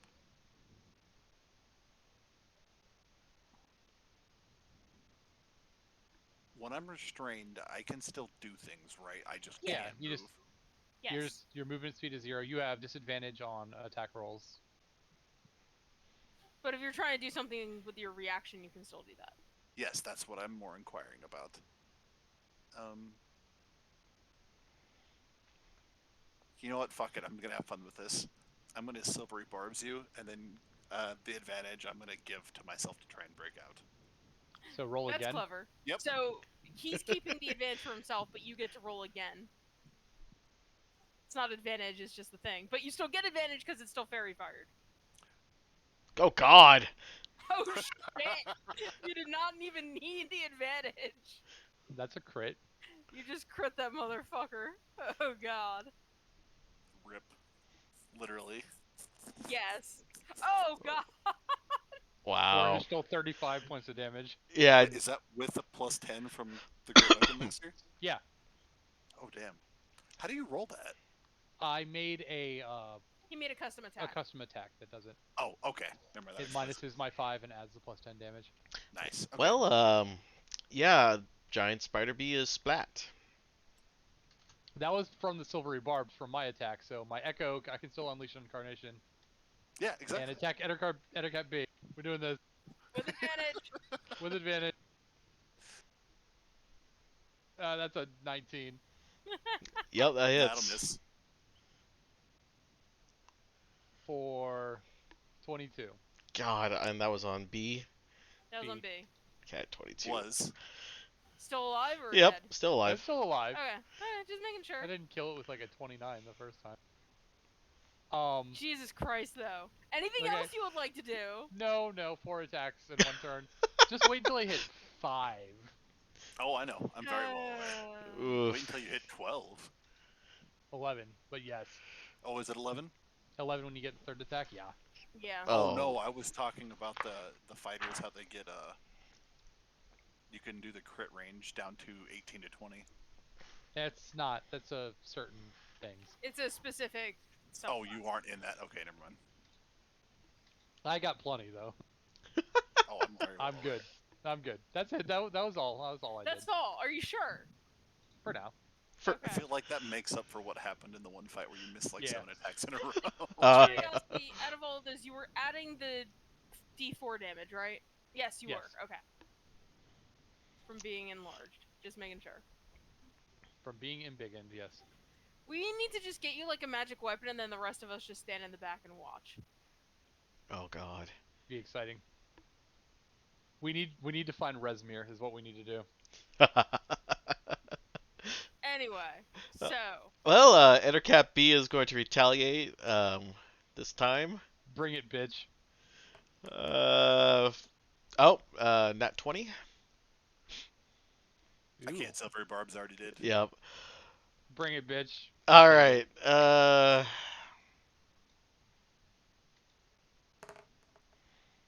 So that is 13 points of piercing damage. And does the poison damage get crit on as well? Yeah. All Any right. roll damage if is it's a crit. die roll, then yeah. With 8 points of poison damage, and then I need a con saving throw.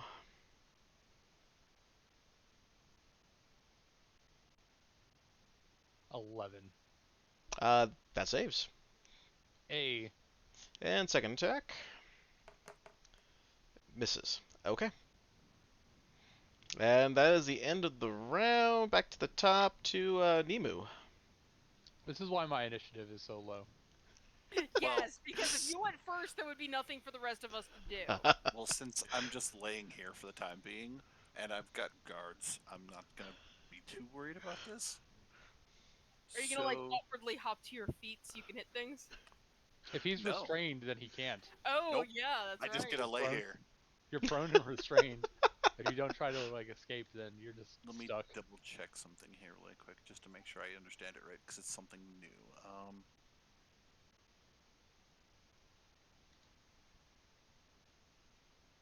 All right. I am going to. How do I want to do this?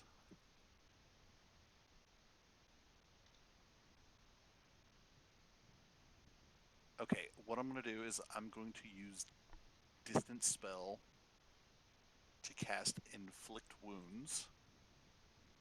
These have both been hit already, right? Yep.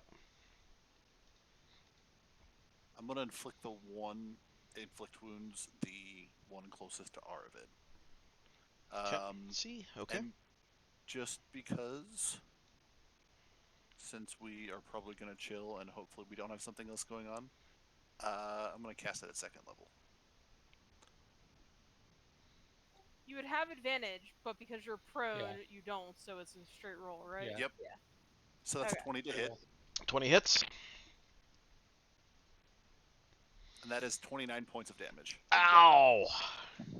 It's That's still some good rolls. God Yeah, damn. that is some really good roll. It's still up, but it's hurting. How? He freaking Diallo dealt 29 damage in a hit too earlier, and it I was thought he well. had damage against him. He did. Jesus. Okay, well, I guess I'm just gonna lay here and wallow in my grass pit because I don't have bonus actions right now. Fair So, enough. It's Nilphanus' turn then. All right. Nilphanus. He is going to attack Ettercap B, I guess. That's terrible. 13? 13 hits. Shit, just ignore that. You know, he would also have gotten advantage, right? He would have, you're right. I don't feel like fishing for crits. That's going to be plus 2 to uh, hit too. plus, yeah, we hit 16 points of piercing damage on B. B's dead.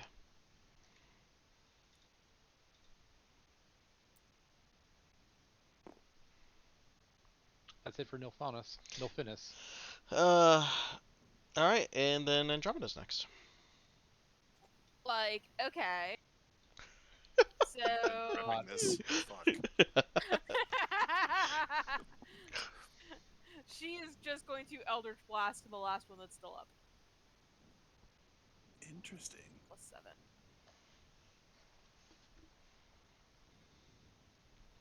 Oh, right, advantage. So not a natural That's good to know. one. There we go. 25 to hit. Yep. And 1d10.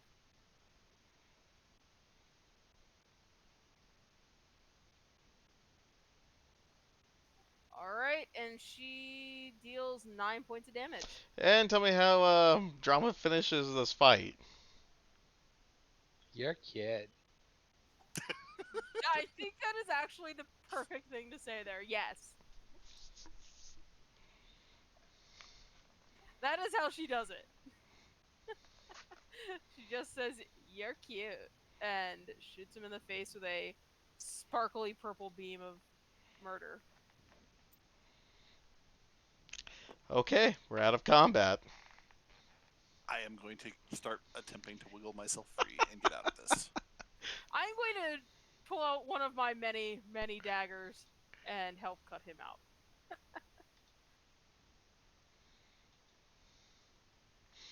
Don't Many forget you have thanks. advantage on breaking out, too. I know. I did that intentionally. Do I need to roll for this, or are we just going to assume that I'm Yeah, going to get out you're in gonna time? get out. Yeah.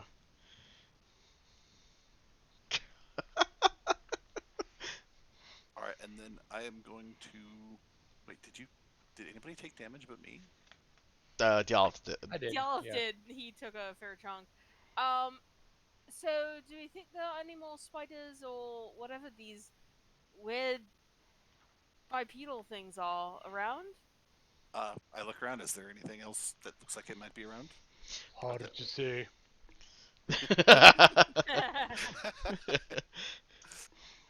You guys can go and roll a survival check for that one.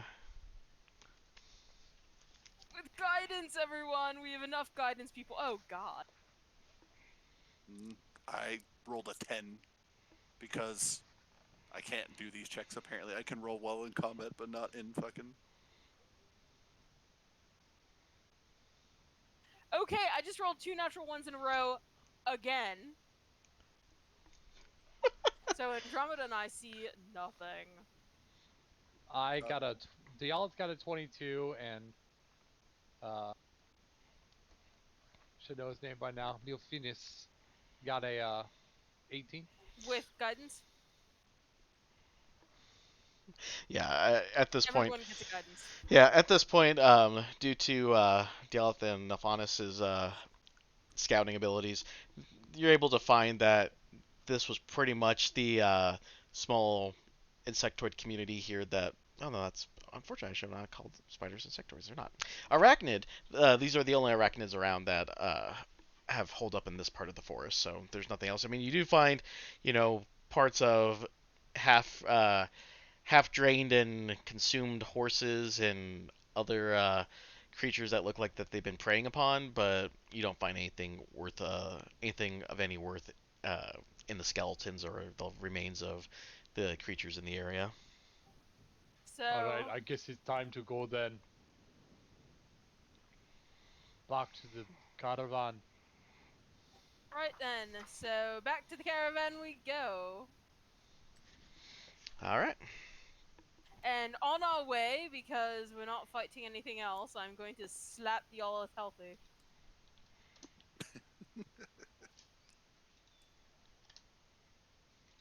Oh, it only lasts for a minute, boo. The Olith heals for 10 points. Hey. Huzzah. Stick you guys back in the bag. For some reason, I'm reminded of when you used to use the when you were on your artificer and you would use a cattle prod to like shock people healthy. Ah, that was great. Oh God. But yeah, I slap people healthy, or punch them, or coke them. Makes perfect sense.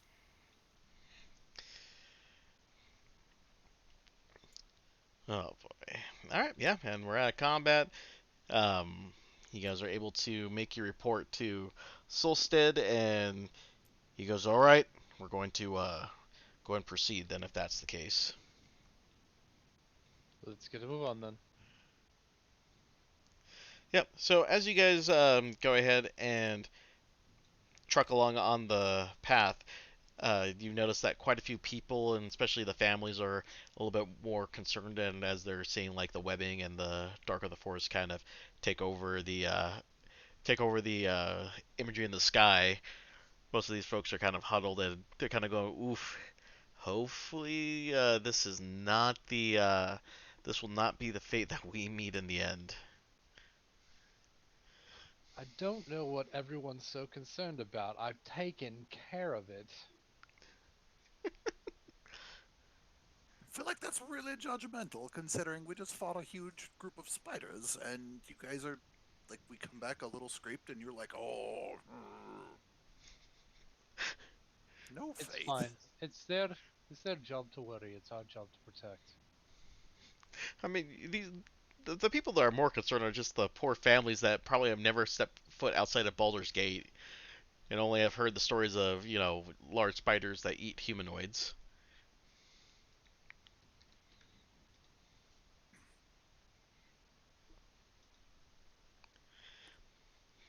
But yeah, you guys are able to get to the rest point outside of the forest. About an hour outside the forest, you guys find a nice rest point with a small creek, and you guys make camp for the night.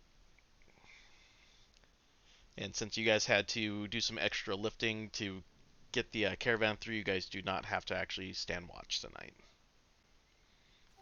I don't know about the Elith, but I'm going to keep an eye out, especially for like the first like little bit of the night, just to see if anything weird goes on. Yeah. I also want to see if I can find our water genasi friend. Sure. I am so tempted to see what's going on with the Debaxi, but I do not want to get caught, especially this early on.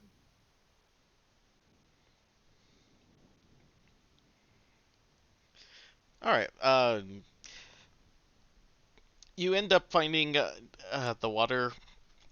Excuse me. You end up finding the water genasi near the wagon that you saw the other night, and you can tell that they're hurriedly working on trying to ensure that everything is tying up and properly stored for the evening and ready to go to travel for the next morning.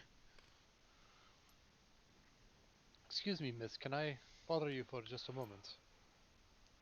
Oh, well, what can I do for you?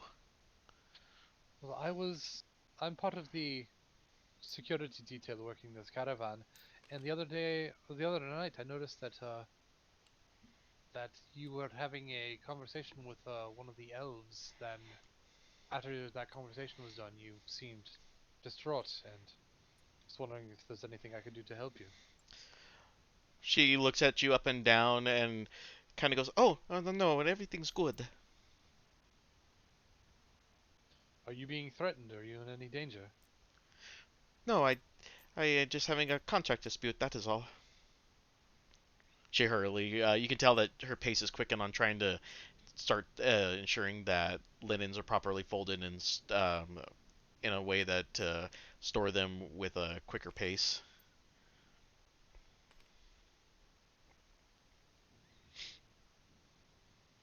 Very well. Just know that you're among friends. If there's anything that you need, we'd be more than happy to help you with. Wink, wink. She gives you a half attempted smile and a nod, and then she hurriedly gets back to work.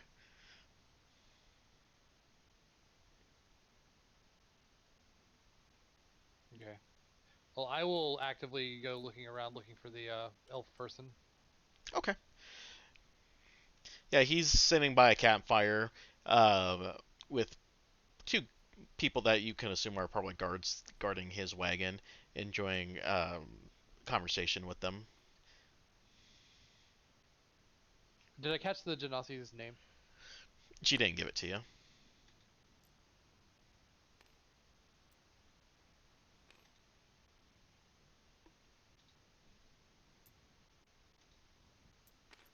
I will. They're like sitting around a fire or something. Yeah, I will make myself uh, welcome at their fire.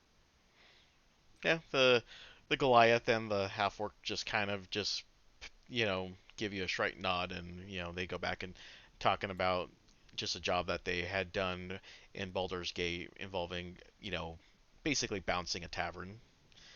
Talk about how they had to throw out some Furlbog for ended up starting a drinking contest and not paying his tab at the end of it. Oh yeah, I've had plenty of jobs where I've had to throw people out of taverns. That's always I don't know. That's kind of the fun of the gig sometimes. But speaking of fun of gigs, I saw that the other night you were having some sort of conversation with my water genasi friend. Oh dear, you're talking about that poor woman that can't complete the tasks that she signed that she said that she can do. Ugh. Once we get to Waterdeep, I'm going to part ways with her. Such a disappointment. What you do in Waterdeep is your own business, but during this caravan and all that, everybody's safety, well-being, and even mental well-being is something that I'm responsible for. So I've seen people like I'm not even making eye contact at this point. I'm just like warming my hands over the fire.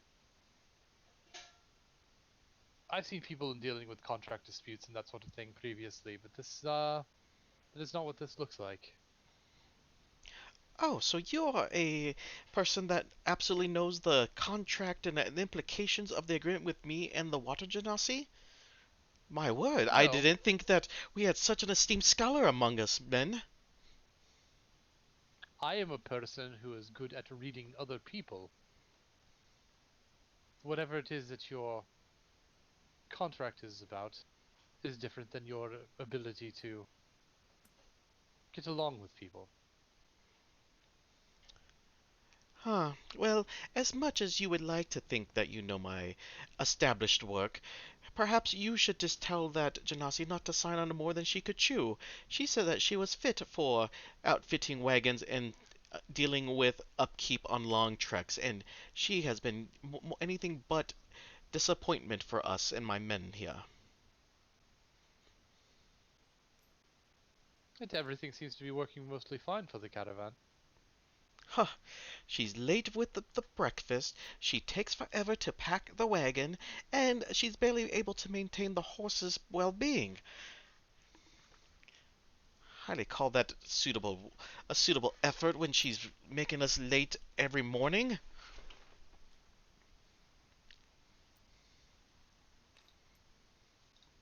Ah, she's been not doing well in taking care of your needs. Is this so? This contract that you have with her, is it?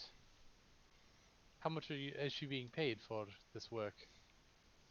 She's being paid for her part of the fees and associations from the travels from here to Neverwinter. At least 10 gold to normally get to get onto the caravan, hire, hire on the guards, and ensure the provisions here. And her part of the deal was to deal with just the upkeep, and she's barely managing that.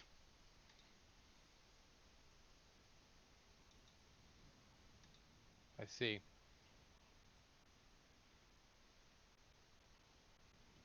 What would have happened if she had broken her contract? Well, she would have had to reimburse me for the part of the travel that she said that she signed on for. Like I said, it's usually between 10 to 20 gold pieces from the trip from Baldur's Gate all the way to Neverwinter. I'm tempted just to release her from her contract and have her pay me back at least 8 gold pieces.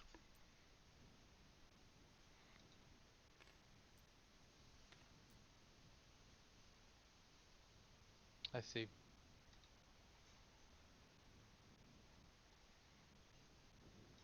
Well,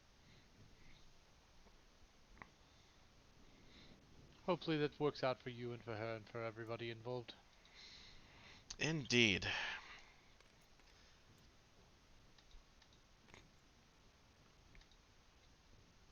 He kind of just pays Great. you no mind. What's the vibe of the Goliath and the Half-Orc? They're both kind of going, they're kind of just not trying to make eye contact with him, but you can tell that they're kind of looking at you going, damn, this guy's a dick. Okay. And at some point, with the rate that they're just fucking asking us for taking care of everything for them, like by the time this caravan gets to Waterdeep, we're gonna be like they're heroes. That would require them understanding what being grateful is. Yeah, no shit. Indeed. The next time the caravan gets attacked, they can defend it. I want a nap.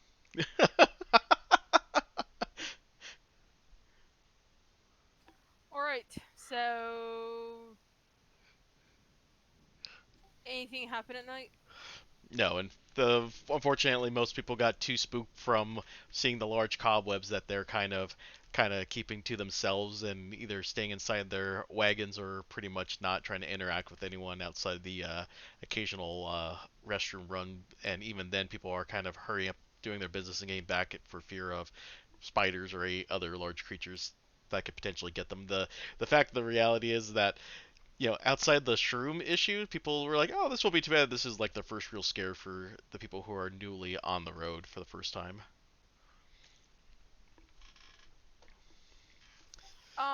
The equipment or the chest that I saw the tabaxi pointing at, is it like in an open cart? Is it like actively being guarded? So what you notice was that it's in a covered wagon that essentially the back gate was down while the tabaxi was kind of pointing at it. That back gate is pretty much up at all times, and it's kind of locked as well to prevent it from just flapping open without any like as you're traveling. If it hits like a bad bump or something, it doesn't pretty much go ajar as soon as it hits a bad bump thanks to those locks. Are there people nearby? Yeah, it's usually got a guard or two ensuring Okay. that there's no one trying to get into those. Never mind then.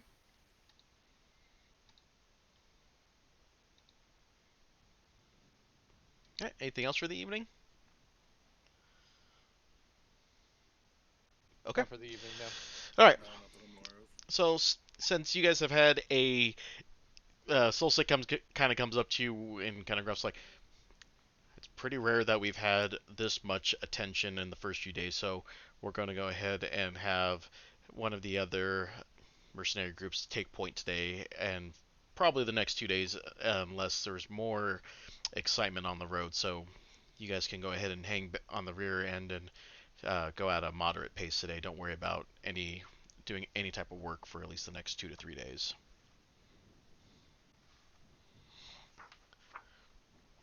So you guys, Okay, well, if you insist. yep.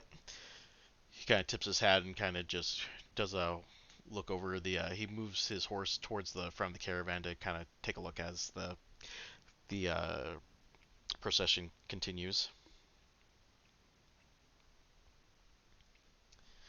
But yeah, for 3 days and nights, nothing really happens. People are still keeping to themselves for the most part, as they do not the kind of the overall fear kind of still lingers on until the next day. And finally, get to day 5, and yet again, your favorite oats for breakfast. Oots.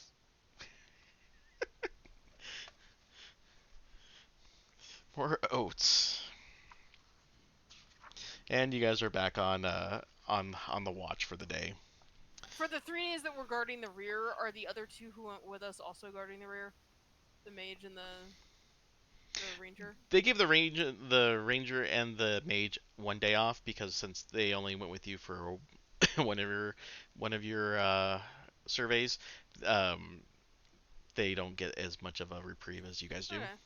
Well, during the 1 day that they have off, I just want to try and bond with them. Build up a rapport, become friendly. Oh, sure. Specifically that ranger. Yeah, That dude is stacked. particularly the ranger. Figure it can't hurt to have some allies among the caravan in case things go wrong. Go Elven Ranger. Also, subtly try to check and see if they seem suspicious in any way. Sure. Sure. Yeah, I mean, the the ranger just kind of he's a bit more of a optimist. He's like, "Oh, seems like you got the day off too, huh?" It appears from our little spat that we get a reprieve. Oh, I have a feeling that this is only the start of this, but I'm kind of glad. I've been in Baldur's Gate since I was a child and did a couple of jobs as the town guard, and just recently quit to take a life of adventure. I figured my years of my youth shouldn't be wasted standing on top of a large wall, look at nothing all day. And how do you like it so far? Well, I kind of appreciate that. I know most people don't like the idea of being in a wood like that, but outside of the webs and the large spiders, it was kind of nice to see a forest not despoiled by anything.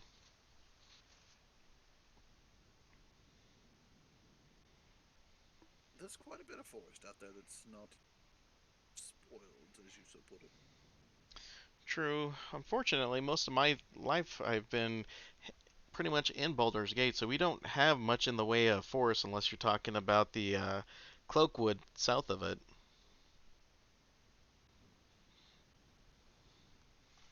I mean, I'm talking about many places, but yeah, sure, that as well.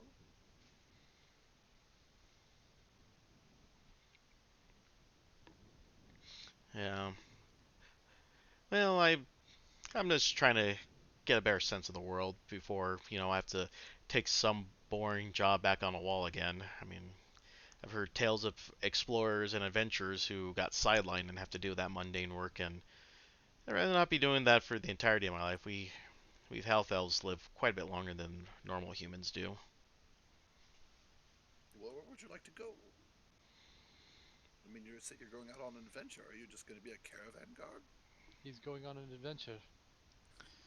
Well, the caravan provides me with at least some type of job with travel purposes. It's really hard to get on those. Unless you were on some sort of detail for the nobility, you really didn't get to go anywhere being part of the guard. I don't know. It feels rather stuffy to me. Maybe it's just me, but I feel like there's a lot of better ways to go about that. You can just, I guess, find your own way. You don't need to necessarily work for somebody else. There's lots of work to be done that doesn't require just guarding things. In fairness, I mean, having a reliable source of income and a steady job that you know is not going to collapse at any time because you're employed by a rather significantly sized city is, I mean, there are much worse things in life. I never said it was a bad thing. I'm just was suggesting keep these options open. That's all. Well, I think I'll try this gig out for a little bit. I mean, at least I can get up to Neverwinter and kind of see what opportunities are for a young adventurer like myself. Well, if you're looking for something interesting, I don't know if I can promise much as far as coin, but we do have quite the engagements, you should say. He kind of takes notice of that. And he's like, huh. Well, people say I did have, some ability to do well in an adventurer spot. You seem to be rather proficient in our encounter with the spiders. Oh, I've been tracking spires for quite a while. I do pretty good with that. I mean, anything that has to do with the force, I do typically well with. Exactly. Well, you were very helpful in the situation we found ourselves in there. So thank you for that. Yes. He kind of looks at the office like, I don't know how much help I was. I mean, you went all big and kind of squashed those poor guys in less than 10 seconds almost. That's sort of what he does. Well, the getting big part was a bit of a surprise, but I mean, I don't know. It was good having some assistance. Was sort of used to being stuck doing everything alone. So having you and Jinka over there assist was a great help. In fact, the next time we find ourselves in a village or town that actually has a tavern, uh, your drinks are on me. Yes. Oh, I typically a little cautious of things like that, but yeah, I think I could take you up on that offer. We're not trying to drug you, we're just trying to share a drink. Who said anything about drugs? They seem to Where be did rather that come suspicious of from? that. I don't know. Alcohol is a drug. Alcohol is a poison, not a drug. You could see poor Tomato Nephanus. poison now. Poor Nephanus is kind of like contemplating that. He's like, what? Poison, drink, drugs. It's neither. It is purely just us buying you drinks, being thankful for your service, and helping us. It was very nice. If you don't partake of drink, I'll be glad to buy you whatever, fruit juice or milk or something. It Most people who are adventuring types tend to enjoy getting drunk every now and then. he he kind of takes note of that. He's like, well, I mean, if that's what the adventurers do, I guess I probably should learn to, you know, appreciate those situations and learn to deal with them. To each their own. There's no pressure. You don't need to feel like we're forcing it on you or anything. It's just a way to blow off steam if if you've had like a bad run, or a way to celebrate if you've had a good run, or a way to mourn You know what? I'm starting to think that adventurers are just drunkards and they're looking for reasons to drink. It's a secret to everybody. Jinker kind of sits on the back of the wagon, and everybody's like, amen to that, sister.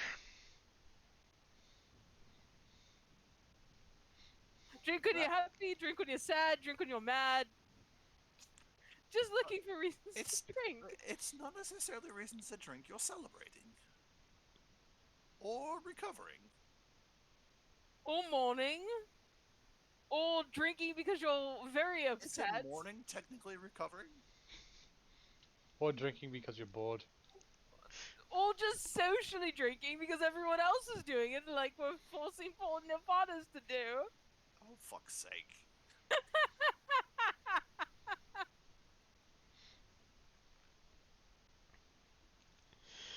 If Oh, Maybe you would like to join us for a drink of some sort, we are free, at least for a little bit. yeah. He's like, well, maybe I'll try it out. Really didn't have much of a chance to enjoy much of you know, drinks on the road. I mean, a couple of the guys and I from the same, division would go and to the local barracks or one of the taverns that serve drinks, and we have one there. So, not opposed to it. It's just, you know, kind of odd drinking with people I don't really know that well. so Well, you'll you have drink plenty of to a get chance. to know people. You have plenty of a chance to get to know us over the next several weeks, I'm And sure. let's not start that again.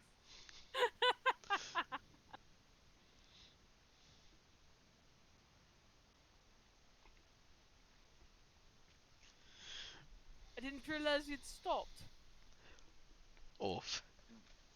Oh, Alright. I definitely stopped. All right, moving on. Anything else to say to Paul Nilphonis?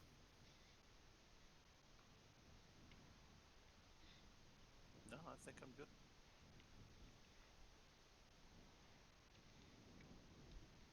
Okay. All right. 3 days later. Right. 3 days later. All right. 3 days later, we're on day 5. We're got done eating our oats. Let's roll the magic d20 and see what's in store today. I believe that is now Josh's turn. Okay, rolling the thingy. Roll the thing, Nemo. The thingy is a natural one again. That's my third one tonight. Oh, Bullshit.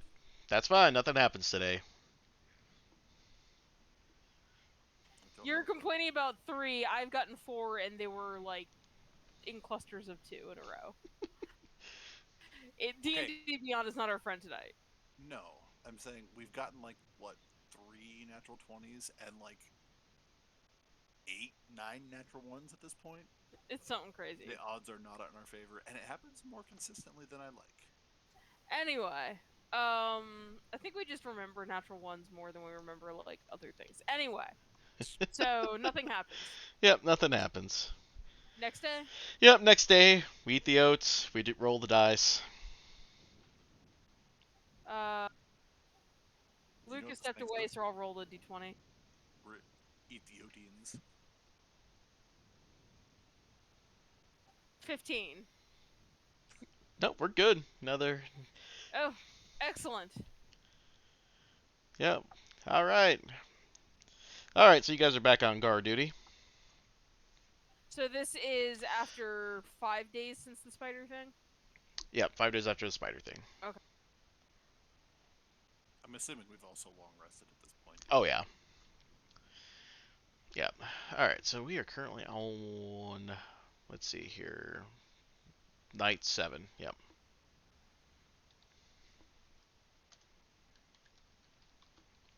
So if anyone has lost hit points or used hit dice, you can hit the long rest button a couple times. Yep. Get all your hit dice back. Or your hit points. Don't think I've used any of my hit dice yet.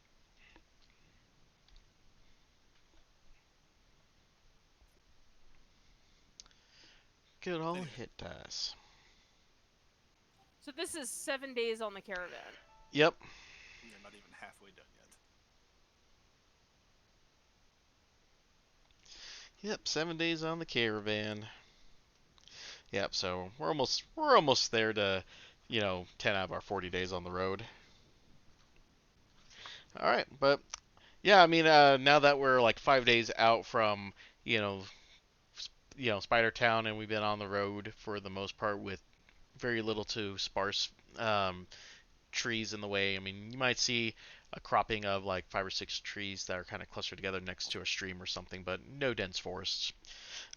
It seems like people are in better, higher spirits now that they've had a few days without incidences. The families are letting the kids play a little bit further from the wagons. They're not trying to keep them close by and worry that a large spider's going to eat them or anything.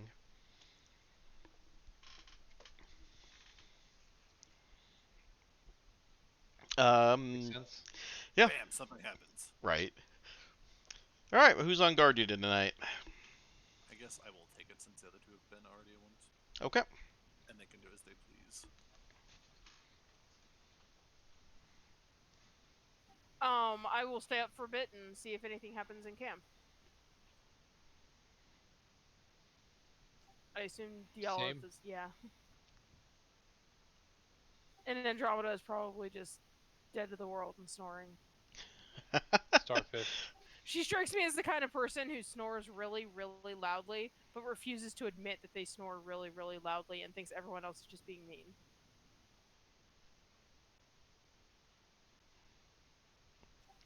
All right. Go ahead and roll me a perception check. El Percepciones. That is a 23. All right. Um, Compared to where Arvid and Dialith were guarding, you were assigned a separate section this time around as they're trying to move people around. You end up hearing the something like it's you hear something scraping. You hear a scraping sound that kind of is infrequent. First, it moves fast, and then there's slow sounds of scraping coming from a wagon on the opposite. And so, like if you're on a like let's say that you're guarding, well, if you look at the map, let's say if you're guarding here, you hear that scraping coming from like on this side of a wagon. Sorry, I'm not focused on that word Oh, again. sure. So let's say that you're here guarding here. You hear the scraping coming from this general direction behind one of the wagons. I will peek around to see what I see. Like, I'm not gonna like go too far from my point. Just look behind like one of the wagons and look and see what the noise is. Yeah, Because it's not being stealthy. yeah. You end up seeing you see two furbolgs kind of just looking at each other, and one's using hand signs to talk to the other. Do these furbolgs happen to look familiar? As if we might have seen them maybe at the camp? I mean, they've been traveling with you on I the. meant like the fire camp. No.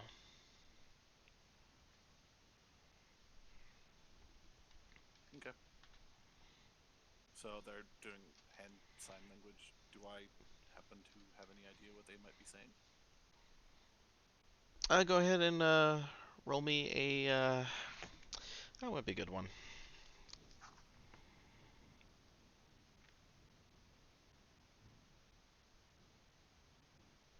I'd say either history or insight. I don't know. Yeah, it's kind of an odd one. Let's go ahead and just have you just do a normal intelligence check. Okay, straight intelligence. I don't know what the fuck they're saying. That's a 7.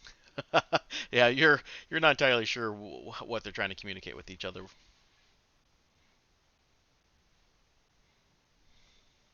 Do I notice anything else funny going on? What's the scraping noise? I don't think them doing hand signs is a scraping noise. No, you actually see them, with a very sharp knife as they're pushing against a whetstone, and they're kind of giggling about something as they're sharpening that knife.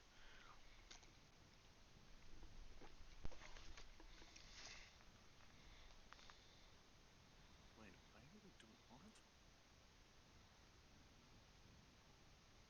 I'm gonna say something. Um, hey, keep it down over there. You're a little noisy with that, aren't you? I don't understand why you're sharpening a knife but being quiet like you are. It's very weird. I'm gonna see how they react. You can tell that they're flashing hand signs a lot faster now. Uh, Insight check to gauge whether not necessarily like I'm trying to glean information from them, but to see what they are like. Are they panicking like I might have discovered them, or are they just like trying to get in a hurry and be quiet so they'll let us sleep? Like, you understand what I mean? Like, Yeah, yeah. You're trying to figure out, the mood that they're in. yeah, what's going on there? Fucking goddamn! I cannot roll midway at all. That was an 8. It's Well, either like 1 through 4 or like 17 through 20. as far as you can tell, they're flashing it so fast, and it's dark enough to where you're not able to read the situation. You can tell one is a little bit spooked, and the other one is kind of keeping a calm demeanor.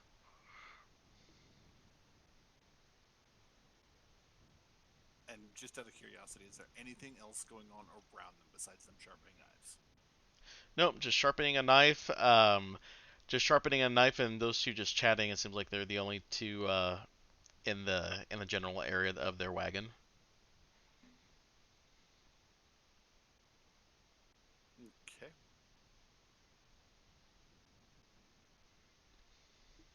Okay, random question. Are most people armed here? Like, I know that like the mercenaries are. Like, do they seem like they're mercenaries or no? No, they definitely don't have the mercenary look to them, and they haven't been keeping any watch or doing any type of patrols as far as you're aware of. I have an odd question. The talismans that we took from the dragon cult, do they have like a very specific symbol on them, or is it like just a complex like thing? That's actually a good question. Like, is there like a simple like symbol or something that is just carved on the talismans that you can readily tell this is a dragon cult thing?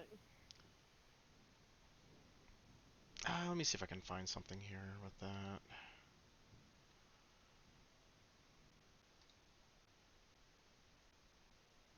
Not gonna lie though, I am starting to fade a little bit. Same. No worries. Yeah, we'll wrap this part up and then we'll call it a night. Typically, it's usually a symbol of a dragon with fire kind of fire motifs around it. So, dragon with some fire motifs. Yeah. Okay. And I don't happen to see a symbol on them anywhere, do I? No. All right. I'm going to turn to Diolith, who is also like keeping an eye out early on in the evening with me. Um,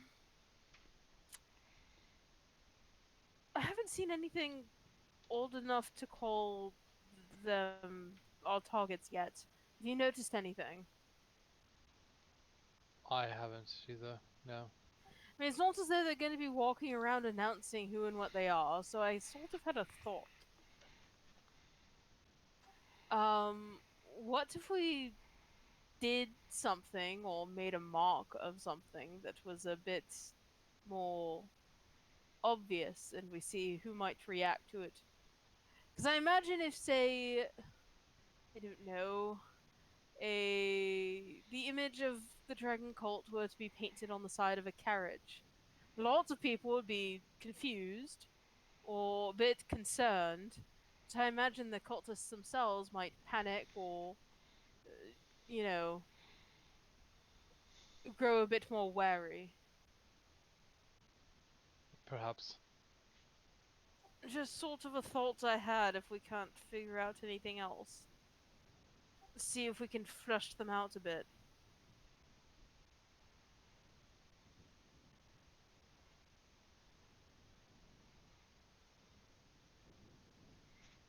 I suppose something to put off for another night or two, but something to consider. Yeah, I agree. Alright, just wanted to put that out there before I forgot it. So, what else?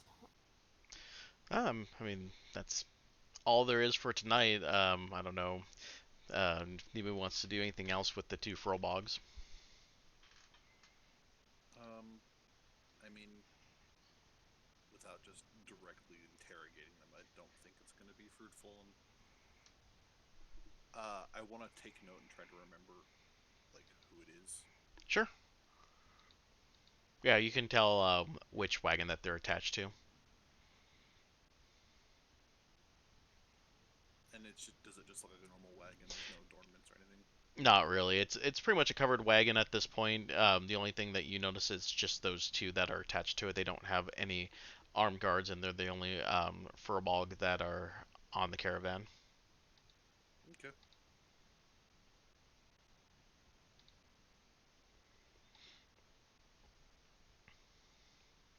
All right. Anything else for before we close up for the night?